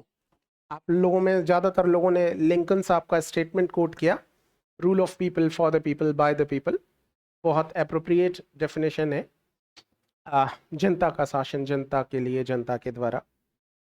तो डेमोक्रेसी एक तरीके का सिस्टम है, ठीक है, सिस्टम ऑफ रूलिंग। असल में इसको केवल जनता का शासन कह लेना, रूल ऑफ पीपल कह देना, एक बहुत नैरो अंडरस्टैंडिंग है। ये तो है ही है, गलत नहीं है ये। असल में डेमोक्रेसी एक सिस्टम है जो पावर रिलेशन को समझाता है। हमने क्या समझा था कि ये जो स्टेट होती है, ये स्टेट क्या है? एक पावर का नाम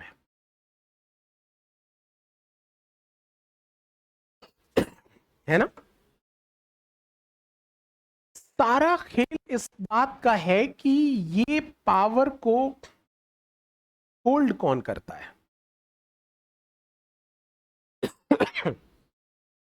ठीक है, अच्छा, इस पावर को, जिसको आप स्टेट कहते हैं, सत्ता कहते हैं, इसकी इतनी इंपॉर्टेंस क्या है? ये रूल करना, ये कोई ऐसा नहीं कि ये आपके मजे के लिए है। जैसे इस क्लास में मुझे पावर दी गई कि अगर कोई क्लास में डिस्टर्ब करता है तो निकालो बाहर करो, कोई सुनवाई नहीं है इसकी, ठीक है। आप मैनेजमेंट को जा कहोगे वो भी कुछ नहीं कहेंगे। आप चले जाओ कंज्यूमर फोरम में कि हमने फीस तो दे रखी, फिर क्लास से बाहर कैसे कर दिया। आप सुप्रीम कोर्ट चले जाओ, कोई सुनवाई नहीं, टीचर का अल्टीमेट पावर है ये। लेकिन ये पावर क्या हमें इंजॉय करने के लिए दी है? इन्हें इसके सर पे बहुत घने बाल है, निकालो इसको, मुझे अच्छा नहीं लग रहा। तो ऐसा नहीं है कि किसी की शक्ल पसंद नहीं आए तो निकाल दिया। ये डिसिप्लिन मेंटेन करने के लिए, यहां इस सबको एक साथ बैठाने के लिए।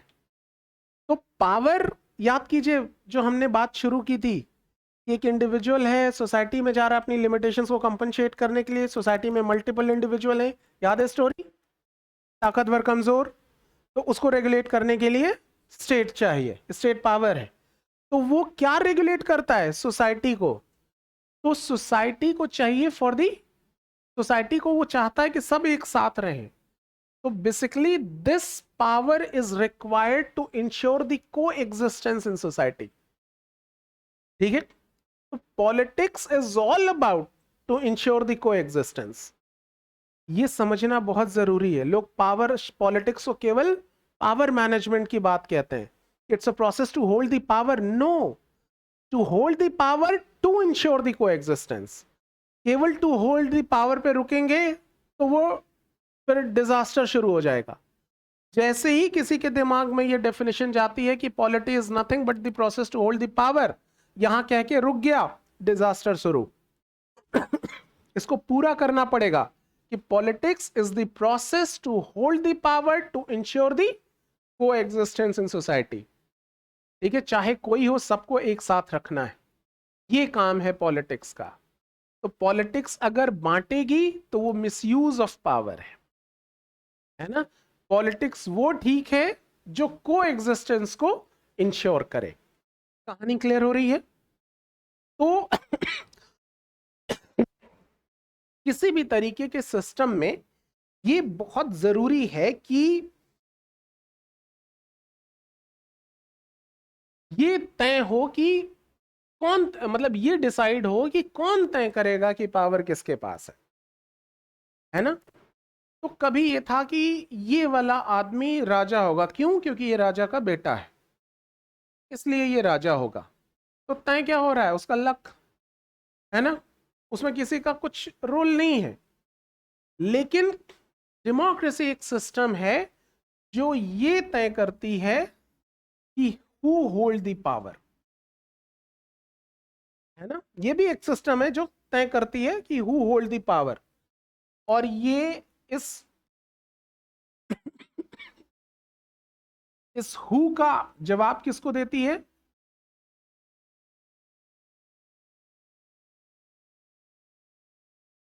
कौन है powerful? People of this country. People will hold the power. यानी जो स्टेट की पावर है वो किसके पास रहेगी? जनता के पास रहेगी। जनता ही शासक है, जनता ही डिसाइड करेगी। ठीक है, जनता ही तय करेगी कि उसको सिस्टम में आना है। क्या सारी जनता आ सकती है? आप जाते हैं सेक्रेटेरिएट ऑफिस में? नहीं जाते हैं। मालिक तो हैं, जाते नहीं है। क्यों? ये पॉसिबल नहीं है। भारत जैसे देश में, जहां इतना बड़ा देश, इतनी पॉपुलेशन, सारे लोग पहुंच गए पीएमओ की हटो कुर्सी पर हम बैठेंगे, ऐसा नहीं। तो हम क्या करेंगे, इसमें एक ईज क्रिएट करने के लिए, सिस्टमैटिक बनाने के लिए हम अपने अपने रिप्रेजेंटेटिव्स को चुनते हैं। ठीक है, अपने अपने रिप्रेजेंटेटिव्स को अपने अपने रिप्रेजेंटेटिव्स को चुनते हैं और वो रिप्रेजेंटेटिव हमारे ही बिहाफ पर, हमारे ही ऊपर शासन करते हैं, हमारे ही ऊपर रूल करते हैं। तो उन रिप्रेजेंटेटिव्स को किसने अलाउ किया कि वो हमारे पर रूल करे? हमने। वो किसके लिए अकाउंटेबल हैं? हमारे लिए। अभी आप समझेंगे ये बात जब आप पार्लियामेंट पढ़ेंगे तो। ठीक है, क्यों वो हमारे लिए अकाउंटेबल है? क्योंकि हम ही ने कहा है। ठीक है, पावर हमारी, हमारे बिहाफ पर वो जाकर काम कर रहे हैं, तो वो हमारे रिप्रेजेंटेटिव है। ये बहुत जिम्मेदारी का काम है डेमोक्रेसी। डेमोक्रेसी कोई एक स्टेटस नहीं है जिसको आपने अचीव कर लिया। ये रेगुलर मेंटेन करना पड़ता है, ये मेंटेन करना पड़ता है। डेमोक्रेसी एक ऐसे लाइन जैसी है। इस डेमोक्रेसी में एक तरफ ये डेमोक्रेसी है और इसी लाइन के अंत में है डिक्टेटरशिप। इसी लाइन का हिस्सा है, ये कोई अलग नहीं है।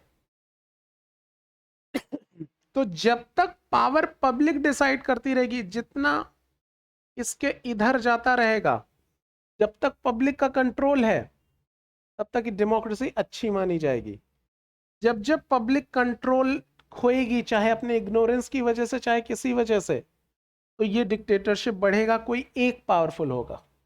फिर ये जो होल्ड है ना, कौन डिसाइड करेगा, वो ये डिसीजन इनके हाथ से निकलता जाएगा, तो फिर वो किसी एक के हाथ में पावर जाएगी। अब वो कोएग्जिस्टेंस सोचेगा कि नहीं सोचेगा पता नहीं, है कि नहीं। वो अपनी बात की बात करेगा कि जो मुझे पसंद है वो होना चाहिए।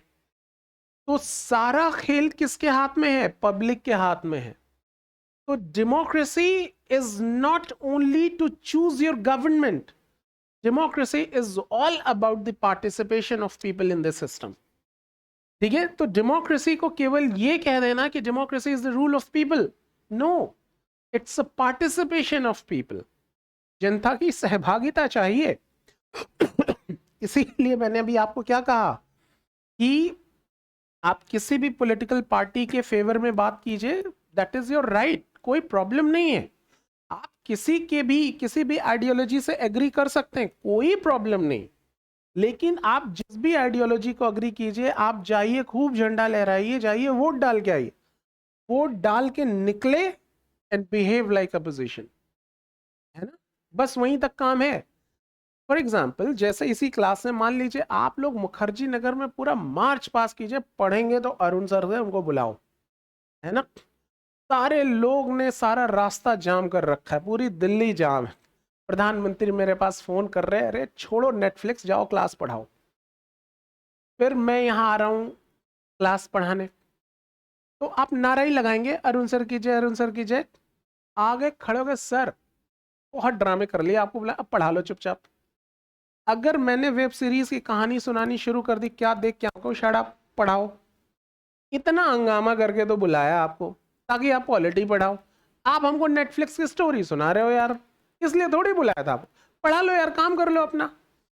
आप समझ पा रहे हैं? This is democracy. यहां आप इसको दूसरे एग्जाम्पल से समझिए कि आपके घर में कोई मेड है।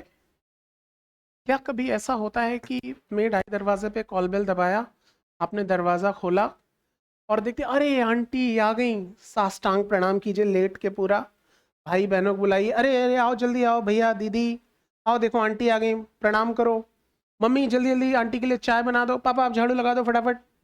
ठीक है, आंटी बैठ गई, सारे भाई बहनों का पैर हाथ दबाइए, करते हो ऐसा? खड़े होके कोना कोना साफ कराते हो, ये रह गया डस्ट, इसको भी साफ करो। मम्मी को पापा को झाड़ू ना लगाना पड़े, मम्मी को चाय ना बनानी पड़े, इसीलिए तो उनको पे कर रहे हैं कि उनका जयकारा लगाने के लिए कर रहे हैं। फिर क्या हो जाता है, कोई पॉलिटिशियन आता है तो जय हो जय, अरे कर लिया, वोट दे दिया, काम कर लो भाई, जयकारा किस बात का? आपको इतनी सारी फैसिलिटेशन दी, आपका आपके पूरे देश की जिम्मेदारी है, प्रदेश की जिम्मेदारी है, किसी कॉन्स्टिट्यूंसी की जिम्मेदारी है, आप पहले जाओ, हम रुक जाएंगे, आप जाओ, आप 4 गाड़ी ले लो, आपकी सिक्योरिटी बहुत जरूरी है, आपका टाइम बहुत कीमती है, तमाम सारे फैसिलिटेशन, आप बाहर से मशरूम मंगा के खिलाओ, कोई प्रॉब्लम नहीं, काम कर लो। वो सारी पावर दी, जो चाहिए वो दी, काम कर लो। काम नहीं करोगे यार, फिर जयकारा, जयकारा लगाने के लिए, डेमोक्रेसी में जब जयकारा लगता है तो खतरनाक है। जब जनता अपने चेहरे पे नेता का चेहरा लगा लेती है, खतरनाक है ना, इस बात का बहुत ख्याल रखना है। Democracy is all about the participation of people. तो अगर आपको लगता है सरकार आपकी करप्ट है, तो सरकार किसकी है? आप ही की तो है। आप बड़े ईमानदार और वो करप्ट, इज इट पॉसिबल? ये है नहीं संभव। तो इस बात को, इसीलिए आपको जिम्मेदारी लेनी पड़ती है। तो डेमोक्रेसी एक सेल्फ रिस्पॉन्सिबिलिटी का भी नाम है। This is not only about the rule of people, it is all about the participation of people, it is all about the self responsibility. People has to take their own responsibility. I am responsible for what is going on around us. ठीक है, we have to responsible. ये आप सोचिए, हम लोग newspapers में पढ़ते हैं 1 लाख करोड़ का घोटाला, इमेजिनरी नंबर्स हैं, कह दो लिखो जरा 1 लाख करोड़, लिख नहीं पाएंगे हम लोग, है ना, इमेजिनरी नंबर्स हैं। और हमारा रिस्पॉन्स क्या था? उत्तरी, ये रिस्पॉन्स है। उनको डर क्यों नहीं लगता हमारे बीच आने में? उनको डर क्यों नहीं लगता? क्योंकि हमारे response, we are not responsible, we are not going to participate, we are not going to take responsibility of our own. तो democracy is all about to take responsibility of own. ये बड़ा रेगुलर मेंटेन करना है। अगर ये line आपने responsibility लेना छोड़ दी, ये इधर शिफ्ट होनी शुरू हो जाएगी, ये इधर शिफ्ट, जितना पार्टिसिपेट करेंगे, जितनी अवेयरनेस आपके पास रहेगी, ठीक है, जितना आप सेल्फ रिस्पॉन्सिबल होंगे, खुद को जिम्मेदार मानेंगे, ये इधर बढ़ता चला जाएगा। ये जैसे जैसे लूज हुआ, वो ऐसे ऐसे चला जाएगा। और आप देखिए, डेमोक्रेसी में गवर्नमेंट और जनता, ये 2 यूनिट नहीं है, जनता ही गवर्नमेंट है, ये बात हम भूल जाते हैं। डेमोक्रेसी में सरकार किसकी है? जनता की। पब्लिक इज द रूलर, यही तो डेमोक्रेसी है। तो जनता, राजा और प्रजा ये दो यूनिट है ही नहीं, हम ये भूल जाते हैं, इसीलिए ये राजा हो जाते हैं। ठीक है, आप ये भूल जाते हैं हम ही हैं ये, इसकी अकाउंटेबिलिटी हमारी तरफ, तो ये हम भूल जाते हैं। इसकी वजह से वो डिफरेंसेस, हम समझते हैं ये दो यूनिट है, हम क्या करें जी। ठीक है, सरकार कर रही, अरे आप समझ पा रहे हैं? तो वो कैसे इतने कॉन्फिडेंट हैं कि हम आपको मैनेज कर लेंगे। तो ये जो सारी चीजें हैं कि we are not going to take our responsibility by own, तो वो जानते हैं मैनेज कर लेंगे, वो यूं बहुत कॉन्फिडेंट हैं कि अरे ठीक है ये कोई बात नहीं, हम मैनेज कर देंगे, इनको कंफ्यूज कर देंगे। तो डेमोक्रेसी अपने आप में एक रिस्पॉन्सिबिलिटी, ये कोई अचीवमेंट नहीं है, ये बहुत रेगुलर मेंटेनेंस की डिमांड करता है। और इसीलिए democracy believes to create the mechanism, not the kingship, not the kings. ठीक है, ये सिस्टम की डिमांड करता है, ये किंग की डिमांड नहीं करता, ये सिस्टम की बात करेगा, ये इंस्टीट्यूशंस की बात करेगा, ये पर्सन की बात नहीं करेगा। ठीक है, पॉलिटिशियंस ये समझाते हैं कि ये नहीं तो कौन, ठीक है, इस तरीके से नारा वो देंगे, आपके दिमाग में रहेगा। कई सारे लोग कहेंगे अरे क्या हुआ, शेर पाला है, महंगा तो पड़ेगा। ठीक है, तमाम सारी बातें करते हैं, आपको लगेगा इंपॉर्टेंस किसका है, ये पॉलिटिक्स के लोग ये आपके दिमाग में डालते हैं, इंपॉर्टेंस किसका है, पर्सन का।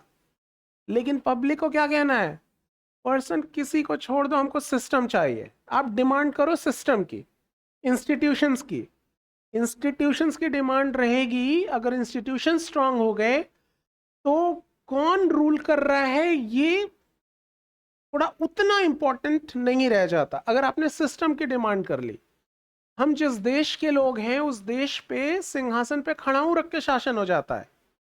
आप समझ रहे हैं, person is not important, the mechanism is important, the system is important. Monarch से एक चीज सीखने की जरूरत है, मोनार्क में सिस्टम क्रिएट करता था राजा, इसीलिए अगर बाहुबली पैदा हुआ छोटा बच्चा भी है तो कटप्पा उसका पैर अपने सर पे रखेगा, किंग वही है।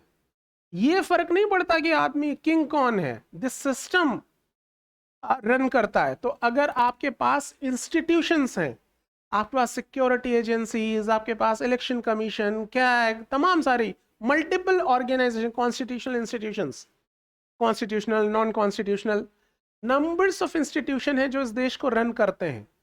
तो एक अवेयर सिटीजन किस बात की डिमांड करेगा, जो भी सिस्टम क्रिएट करेगा हम उसके साथ हैं। आप कॉर्पोरेट कंपनीज में देखिए, अंबानी को पता है क्या कि रिलायंस के आउटलेट्स कहाँ कहाँ हैं, उनको पता भी नहीं है, लेकिन सब चल रहा है इस सिस्टम पे। दुनिया भर में मल्टीनेशनल कंपनीज काम करती हैं, उन देशों में न जहाँ का कल्चर पता, न जहाँ का लैंग्वेज का, प्रॉफिट कमा रही। कैसे, सिस्टम बना दिया, और एक सिस्टम पे पूरी दुनिया में काम हो रहा है। तो जब ये कॉर्पोरेट सेक्टर इस तरीके से कैसे कमा लेते हैं, सिस्टम से ही तो कमा रहे हैं। वो छुट्टियां बिता रहे हैं और यहाँ कमा रहा है, सिस्टम उनका चल रहा है, कमाई तो चल ही रही है, वो छुट्टी बना रहे हैं, जो भी करें। ये कैसे कमाई हो रही है, सिस्टम की वजह से एक मैकेनिज्म क्रिएट कर दिया। तो democracy is all about to make the system, mechanism, the institution. तो democracy is the name to empower the institution, it's not only the rule of people. ठीक है, तो people can rule only by their institutions. तो democracy में क्या बात करेंगे, institutions की बात करेंगे।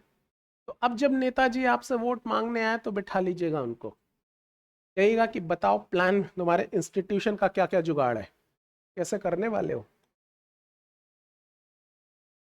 आप बहुत सीधा सीधा सवाल पूछेगा कि साहब वो नौकरी वोकरी छोड़ो, ये पूरा देश का इकोनॉमी है, खाली वर्टिकल डेवलपमेंट कराओगे कि हॉरिजेंटल भी होगा, है ना। अडानी की अंबानी इनकम दिखा के कहते हो देश की इनकम है, मतलब अभी चूंकि ये है इसलिए हम इनको क्रिटिसाइज कर रहे हैं। कांग्रेस वाले तो हम उनको करते, कोई और होता उनको करते, तो अभी चूंकि ये है तो हम इनकी क्रिटिसिज्म कर रहे हैं। तो बेसिकली आपको you have to ask this question कि आपके डेवलपमेंट का क्या, आपको क्यों इतना स्ट्रगल फेस करना पड़ रहा है जब इतना ही अच्छा है सब कुछ। बेसिक क्वेश्चंस के आंसर क्यों नहीं है। ठीक है, आखिर ऐसा क्यों है कि गवर्नमेंट स्कूल पे, इतना इंफ्रास्ट्रक्चर पे खर्चा करने के बावजूद आप बताइए सरकारी स्कूल टीचर से अच्छी सैलरी कोई प्राइवेट कॉन्वेंट स्कूल वाला देता है? नहीं, एक दो कोई एग्जाम्पल हो बहुत पुराना सीनियर, वो भी मुझे नहीं लगता कि सरकारी स्कूल से ज्यादा होगा। आज अभी गवर्नमेंट अनाउंस कर दे कि जितने डीपीएस के टीचर हैं सबकी एमसीडी स्कूलों में भर्ती, एक रुकेगा उधर, सब आ जाएंगे इधर। क्यों भाई? फैसिलिटेशंस हैं, सैलरी बढ़िया है, तमाम सारे सहूलियतें हैं। तो अच्छा, जो गवर्नमेंट स्कूल के टीचर हैं वो बेवकूफ़ लोग हैं, अनपढ़ जाहिल, बहुत क्वालिफाइड हैं। 20 तरीके का तो एग्ज़ाम दे के वो सेलेक्ट हुए हैं, कितना पढ़ा होगा? आधा तो सिविल सर्विसेज की तैयारी करने वाले लोग हैं वो। हर चीज़ पढ़ी है, समझी है, एग्ज़ाम क्वालिफाई किया, अपने आप को लाखों लोगों में प्रूव किया है, तब जाके पढ़ा रहे। उनको 5वीं क्लास के बच्चे को पढ़ाने नहीं आएगा, चाह देंगे अगर वो। आप सोचिए, आप किसी बच्चे को हिस्ट्री पढ़ा दें, पॉलिटी पढ़ा दें, कमाल पढ़ाएंगे आप, जितनी नॉलेज है आपके पास, आपसे बेहतर कौन पढ़ाएगा? लेकिन नहीं पढ़ा रहे, क्यों? अच्छा, जिस तरीके की बिल्डिंग प्रॉपर्टी है सरकारी स्कूलों की, तो खाली लग्जरी छोड़ दीजिए, तो उन बिल्डिंग से अच्छी बिल्डिंग है किसी की? नहीं। फिर भी क्यों प्राइवेट स्कूल? इसलिए कि इंटरेस्ट किसी लोगों के हैं, कुछ पॉलिटिशियंस इन्वॉल्व हैं, क्यों नहीं कर दे रहे? अभी एक जनरेशन पहले, ज्यादा पुरानी बात नहीं है, हम सारे लोग गवर्नमेंट स्कूल से पढ़े हुए लोग हैं। अभी की जो टॉप लेवल ब्यूरोक्रेसी है सारे गवर्नमेंट स्कूल के हैं, अब आने लगे हैं कॉन्वेंट स्कूल वाले। तो यहाँ हम लोग जब पढ़ते थे तो वहां अगर कोई प्राइवेट स्कूलों में पढ़ता था तो हम लोग कहते थे अच्छा इसका एडमिशन नहीं हुआ सरकारी स्कूल में, ठीक है। जैसे आज होता है कि आईआईटी में नहीं हुआ तो इंजीनियरिंग, प्राइवेट इंजीनियरिंग कॉलेज ले लिया, है ना। जैसे आज यूनिवर्सिटीज और इन कॉलेजेस का हाल है, वैसे ही पहले ये सारे स्कूलों का हाल था, चेंज हो गया ना। जबकि इतना सस्ता सारी चीजें, अब जो डॉक्टर 5 करोड़ लगा के डॉक्टर बनेगा वो सेवा के लिए इलाज करेगा।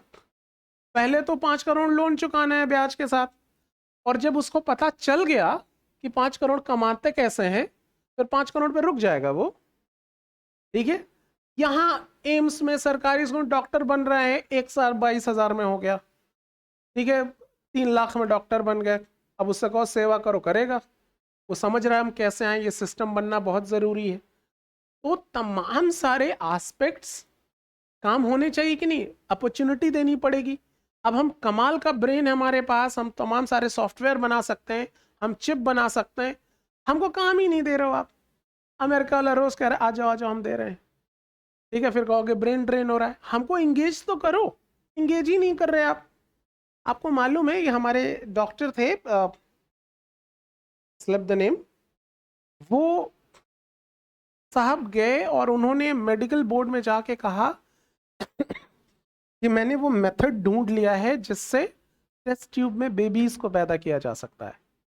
इतना मजाक उड़ाया उनका, इतना मजाक उड़ाया कि अभी टेस्ट ट्यूब में बेबीज पैदा करेंगे। उस डॉक्टर को सुसाइड कर लेना पड़ा, सुसाइड कर लिया उन्होंने। फिर उन्हीं का सेक्रेटरी, उन्हीं का असिस्टेंट, उन्हीं की सारी रिसर्च पेपर जाके उसने अमेरिका में पब्लिश की, नोबेल प्राइज दिया उसको इसी बात के लिए। तो हमारी सारी चीजें थी, आज हमारे पास केवल कहानियां हैं, नोबेल प्राइज उनके पास। तो कौन रिस्पॉन्सिबल है? क्योंकि public is not taking responsibility. We are not going to make institutions, तो इंस्टीट्यूशंस बनाना बहुत जरूरी है। तो democracy is all about making institution. तो डेमोक्रेसी से क्या क्या समझ में आया कि it's okay, democracy is the rule of people, but it is not just the rule of people, it's all about the participation of people. It is all about to taking self responsibility, it is all about to empowerment the institutions. तो ये सारी चीजें मिलती हैं तब जाके democracy बनती है, तब जाके लोकतंत्र बनता है। और it's a responsibility itself, it need maintenance. आपने ध्यान हटा नहीं और ये लाइन खिसक जाएगी इधर, ठीक है। आप समझ पा रहे हैं, सारी कहानी क्लियर हो रही है? Okay, democracy is clear, what is republic then? Republic, republican day मनाते हैं आप सब लोग 2 अक्टूबर, चलो शुक्र है। तो 26 जनवरी क्यों मनाते हैं? कॉन्स्टिट्यूशन उस दिन इंप्लीमेंट हुआ था। तो फिर इससे क्या पता चलता है क्या है रिपब्लिक? लोगों को चलाने के लिए, चल नहीं पाते लोग, ये है रिपब्लिक। फिर ये वर्ड पहली बार सुना, स्कूलों में खूब लड्डू खाए होंगे ना, कई लोगों ने तो 2-2 पैकेट जुगाड़ किया होगा। कर्जा है आपके ऊपर। हाँ जी बॉस। सॉरी, जब हम स्टेट बन गए थे, तो स्टेट बनना रिपब्लिक होना होता है। What is being Republic? What is Republic? पहली बार सुना। फिर वही भरोसा नहीं इस आदमी का। रिपब्लिक, रिपब्लिकन डे मनाते हैं ना, क्यों? क्यों मनाते हैं? ऐसा क्या खास है?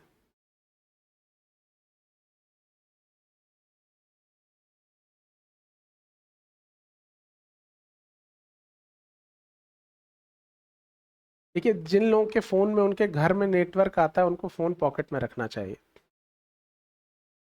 This is not the right place. जी, क्या होता है रिपब्लिक?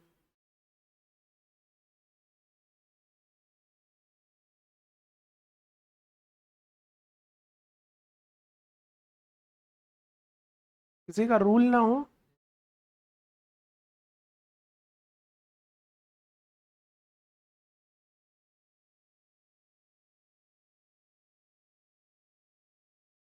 आप उनके असिस्टेंट हैं।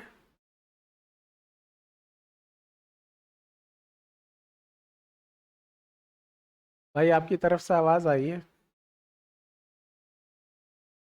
जी, अरे छोड़िए उनकी सिफारिश। हाँ, रिपब्लिक।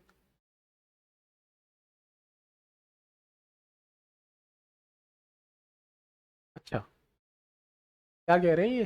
रिपब्लिक क्या होता है? जनता इतनी सीरियस क्यों हो गई?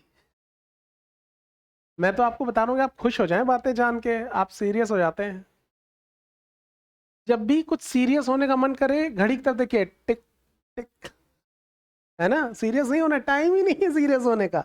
खुश होने के लिए टाइम कम है। टिक टॉक टिक टॉक, कुछ भी करिए, टिक टॉक टिक टॉक। जब भी टेंशन हो, घड़ी के सामने बैठ जाइए। और टेंशन है आपको, तो जिंदगी एक पेड़ है, और वो घड़ी का हर सेकंड ठक ठक, कुल्हाड़ी है ये, एक दिन फाइनल ठक। टेंशन लेने का टाइम है। खूब खुश रहिए। जी, रिपब्लिक, रिपब्लिक। नहीं बताएंगे?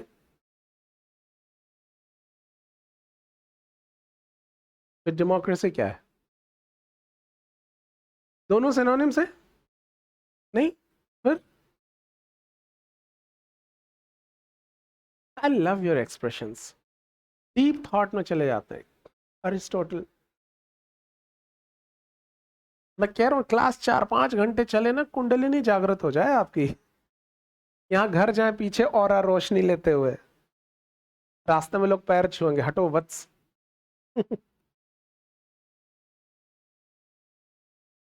ये साहब कई सारे सवाल ही सुन के खुश रहते हैं। वाह क्या सवाल है!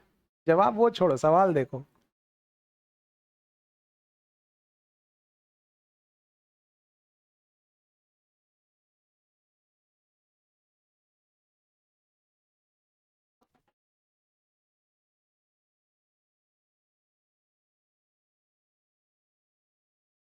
तो डेमोक्रेसी क्या है?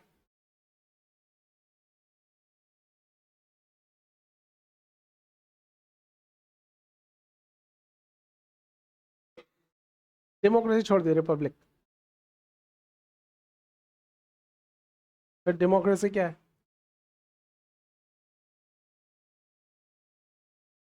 और रिपब्लिक क्या है?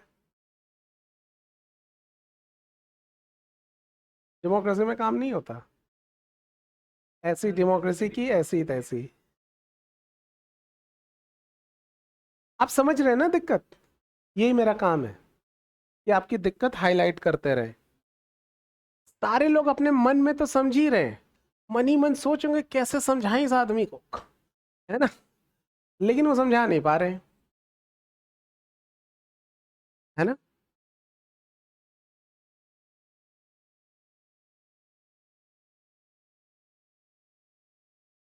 ये होता है रिपब्लिक। यस, यही होता है रिपब्लिक।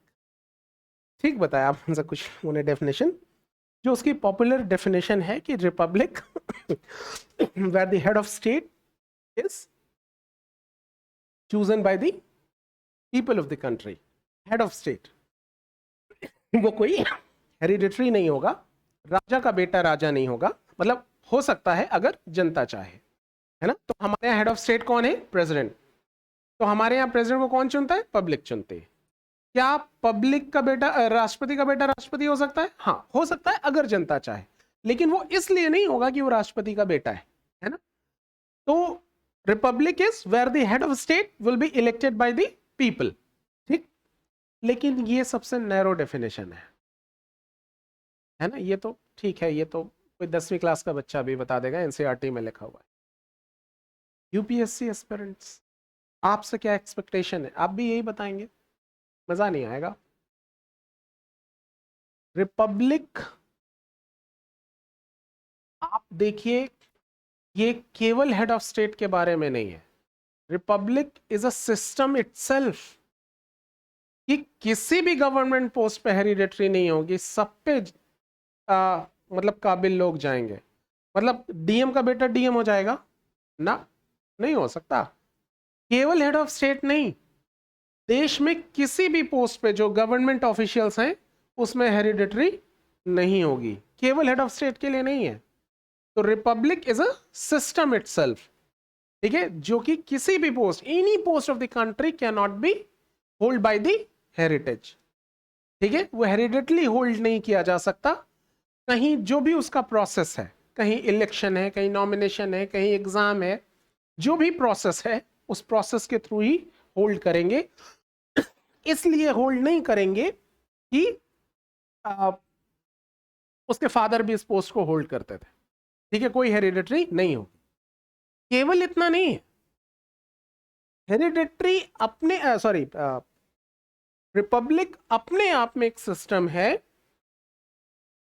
जो इस देश के आखिरी आदमी के अंदर भी संभावनाएं देखता है, पॉसिबिलिटीज देखता है ना। इस देश में आप सोचिए कि एक लड़की, ट्राइबल की बेटी, जो कभी जंगल में लकड़ियां चुन रही होगी, इन दैट मोमेंट क्या उसने कभी इमेजिन किया होगा कि one day and I become the first lady of this country? It is possible in India, ठीक है। उस ट्राइबल की लड़की में भी पॉसिबिलिटीज देखता है रिपब्लिक सिस्टम, और उसके पास भी पूरी अपॉर्चुनिटी है कि वो एक दिन हेड ऑफ स्टेट बन जाए। आज हमारी जो करंट प्रेसिडेंट है द्रौपदी मुर्मू जी, तो उन्होंने अपनी एकदम बिल्कुल इनिशियल एज में कभी इमेजिन किया होगा कि वन डे, तो इस बात से फर्क नहीं पड़ता कि आपका स्टेटस क्या है। We the people of India देख रहे हैं, जो बात यहां से शुरू की गई है वही सारी चीज कंटिन्यू है, वही सारी चीज, हर एक स्टेटमेंट दूसरे को आगे बढ़ाता हुआ दिख रहा है। तो republic is all about to believe possibility in each and every citizen of this country, ठीक है, एक एक आदमी संभावनाओं से भरा हुआ है, ऐसा बिलीव करना रिपब्लिक सिस्टम कहलाता है, ठीक है। ये कितनी स्ट्रांग चीज है। तो democracy is all about to set your rules, to decide who will hold the power, and republic is all about each and every citizen of this country have a opportunity to be a head of the state. Clear है? ये अपने आप में एक बहुत बड़ी achievement है। और केवल हेड ऑफ स्टेट नहीं, ये जो हेरिडेटरी ना हो, ये किसी भी कॉन्स्टिट्यूशनल पोस्ट पर लागू नहीं होता। देश में आप चाहे किसी पोस्ट पे, हेरिडेटरी से होता है क्या? नहीं। आप समझ पा रहे हैं? तो ये है रिपब्लिक। तो 26 जनवरी को क्या मनाते हैं हम लोग? ये सवाल तो रह ही गया। 26 जनवरी को हमारा कॉन्स्टिट्यूशन इंप्लीमेंट हुआ था, बिल्कुल दुरुस्त इंफॉर्मेशन है आपके पास। उस दिन को हम सेलिब्रेट करते हैं एज अ रिपब्लिक डे। जैसे नेहरू जी के बर्थडे को हम सेलिब्रेट करते हैं as a children's day, Vivekananda ji के बर्थडे को एज अ यूथ डे, उसी दिन जिस दिन हमारा कॉन्स्टिट्यूशन इंप्लीमेंट हुआ था उस दिन को हम सेलिब्रेट करते हैं as a republic day. And what is republic? Where the head of state will be chosen by the people, the post will not be hereditary. Clear है बात? समझने में कहीं कोई दिक्कत? ठीक है, कल तक कौन भूल जाएगा इसको? याद रहेगा पक्का? कब तक? तब तक ये सब जाके इंद्र को सुनाना है आपको, है ना। उससे पहले अगर भूले, मैं बता रहा हूं पाप लगेगा, है ना। तो आज इतना ही करते हैं, कल की क्लास में इस पे राइट अप्स ले लेंगे, कुछ थोड़ी थोड़ी चीजें लिखेंगे और फिर आगे मूव करेंगे। ठीक है, क्यों डिफरेंस क्लियर है? Democracy is all about to decide who hold the power, ठीक है, और रिपब्लिक की कोई भी पोस्ट किसी के लिए ओपन है। ठीक है,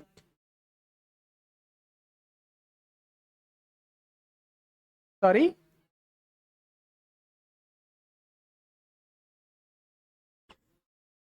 हाँ, नहीं, थोड़ा थोड़ा अंतर है, वो सिस्टम कौन चलाएगा वो है, रन कौन कराएगा, सिस्टम कौन कराएगा वो है, और यहां है कि हेड को कौन संभालेगा।